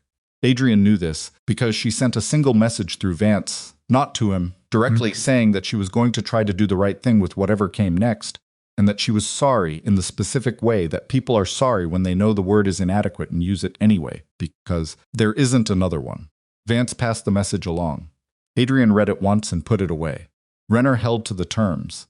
The South Corridor arrangement was formalized through Howard Silk, documented cleanly, and the 2 organizations found a working distance from each other that was not friendship and was not alliance, but was the functional absence of conflict, which was in the particular world they both occupied, a form of peace. Raymond Lusk was indicted in Chicago 14 months later on federal charges related to his East Coast operations. Adrian was not a named party in the indictment. The freight company continued operating. Elena moved out of the safe house 3 weeks after the federal terms were settled. She took an apartment on the Upper West Side, her own money, her own choice, a place that had nothing in it that Adrian had selected or arranged. She decorated it slowly, over months, filling it with things that were specifically hers, a reading chair in a particular shade of green, bookshelves that went floor to ceiling on one wall, a crib for Daniel in a room that got morning light. She did not file for divorce. She did not call it a reconciliation. She existed in the specific, difficult space between those 2 things, which is a space that has no clean name, but that many people know, the space where you haven't decided yet what the relationship is, Because deciding requires a certainty that the situation hasn't yet earned, and you are not willing to force certainty where it doesn't exist, because forcing it is what broke things in the first place. Adrian respected this. He did not push. He called to check on Daniel, and he showed up when he was invited, and he did not show up when he wasn't. He learned how to be a person who was present in the specific amount he was wanted, and not more, which was, for a man who had spent his entire adult life in the business of taking up exactly as much space as he decided to take up, one of the harder things he had ever had to learn. He saw Daniel twice a week, sometimes 3 times if Elena's schedule made it practical, and she felt like being practical. Daniel, at 3 months, had the kind of alert, curious expression that made strangers comment on it. He tracked movement. He responded to voices. He had, according to the pediatrician, strong muscle tone and exceptional visual tracking for his age, which Daniel seemed to demonstrate by staring at Adrian's face with an attention that felt, to Adrian, simultaneously ordinary and like the most consequential thing that had ever happened to him. He drove home from those visits and sat in the car outside his building. He'd moved out of the penthouse, out of everything connected to how his life had been configured, into something smaller and more honest, and he sat in the dark for a few minutes before going inside. Not in the way of a man brooding, in the way of a man learning to hold something without crushing it. On Daniel's first birthday, Elena organized a small gathering, her apartment. Frank Caruso came. That had been a long, separate negotiation, the one between Elena and her father, the one Adrian was not part of and did not try to be part of. The terms of it were unknown to him, but Frank came, which meant Elena had decided something, and that decision was hers. Marcus came with his wife. Danny the nurse came. Theodore Vance sent flowers instead of attending, which was exactly the right call. Adrian arrived last, because Elena had asked him to arrive last, which he took to mean she wanted everyone else established in the space, before he altered its composition. And he understood that, and he arrived last. Daniel was in the middle of the living room on a blanket, surrounded by more objects than any person who has been alive for exactly 1 year could reasonably have use for, gumming the ear of a stuffed animal with focused intensity. He looked up when Adrian came in, and then, with the specific, unthinking certainty of a child who has not yet learned to be complicated about anything, he made the sound that he had been making for about 3 weeks whenever he saw Adrian a particular vocal pattern, not quite a word yet, that Daniel apparently produced for people he recognized and was pleased to see. He made it for Elena. He made it for Frank. He made it for Marcus. He made it for Adrian. Adrian sat on the floor beside him, which was not something he would have done in any room a year ago. Sat on someone's floor in a circle of other people, without the specific defensive arrangement of furniture and distance that he had always maintained, and he sat on the floor, and he let Daniel put a chewed stuffed animal against his knee, and he stayed there. Elena came and sat in the reading chair nearby. She had a cup of coffee. She watched her son with the particular quality of attention that he had come to recognize as her real expression, not the civil blankness, not the managed composure, but the face she actually had when she wasn't performing anything. She didn't say anything to Adrian. He didn't say anything to her. They sat in the same room with their son between them and the November light coming through the windows and the sound of the other people in the apartment doing the ordinary things that people do at a child's birthday, talking, laughing, the small, comfortable noise of a life being lived in its daily dimensions, and it was not a resolution. It was not the restoration of what had been broken. It was not forgiveness extended or received.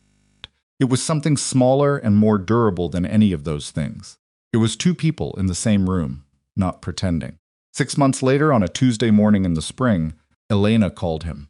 He was at the freight company office, an actual office, with an actual desk and actual logistics problems involving actual freight, and he picked up and said her name, and she said, "I want to talk." Not about Daniel. About us.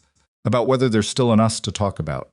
He said, "I'll come whenever you want," she said, "tonight, after he's asleep." He said, "Okay." He put the phone down and went back to the logistics problem on his desk, which was about a shipping container and a customs delay, and a client who needed a specific answer by Thursday. He worked on it. He found the answer. He called the client. That evening, he drove to Elena's apartment. He parked on the street and sat in the car for a moment, not for long, looking at the lit window on the 4th floor, where he knew Daniel's room was. The light was out, which meant Daniel was already asleep. He got out of the car. He went upstairs. She opened the door. They sat in the green reading chair room, her in the chair, him on the couch, with 2 cups of coffee between them on the table, and they talked. Not the way they had talked in hospital rooms and safe houses and crisis conditions, where every conversation was shaped by the emergency surrounding it. The way people talk when the emergency is over and what's left is just the truth of 2 people who know each other very well and are trying to figure out what that knowledge is worth. It was not a short conversation. It did not have a clean ending. It was the first conversation of a different kind of time, the kind that doesn't announce itself, that doesn't arrive with drama or resolution, it simply begins quietly, in an ordinary room, between 2 people who have each been through something that most people don't survive intact, and have somehow, by a combination of will and luck, and the specific grace of a child who needed them both to stay present, survived it. Not whole, not as they were, but present. That was, Adrian had come to understand the thing that mattered. Not the power he had built, not the empire he had spent 11 years constructing and watched, come apart in the space of a season. Not the fear he had once inspired in people who now barely thought about him. What mattered was the room, the cup of coffee, the light out in Daniel's room, and the woman across from him who had not yet decided what she wanted, but had decided, at minimum, to keep talking. He had missed the first night of his son's life. He could not unmiss it. The fact of it existed in permanent record in Elena's memory, in Frank's, in the specific silence of a hospital room where a woman had labored alone and held her son alone and looked at the door and understood in the clearest way. Something true about the man she had married. Could not fix that. What he could do was be present for the nights that came after, and after, and after. He picked up his coffee cup. He looked at Elena. She looked at him. Outside, the city moved the way it always moved, continuous, indifferent, the same in its basic nature, whether you were building something or watching it fall. The spring night moved through the streets, and the lights of the buildings held against the dark. And somewhere 4 floors up, a small boy who had been in the world for 18 months breathed in the focused, trusting way of someone who has not yet learned to be afraid of what the morning might bring. His father sat downstairs and listened to the city and understood, for the first time in his life, that this specific, unglamorous, uncertain, ordinary moment was the thing he had spent 11 years building the wrong version of, and that it was not too late to build the right one. Whether it was enough, whether any of it was enough, was not something that tonight would answer. Tonight, he was here, and that was where it had to start.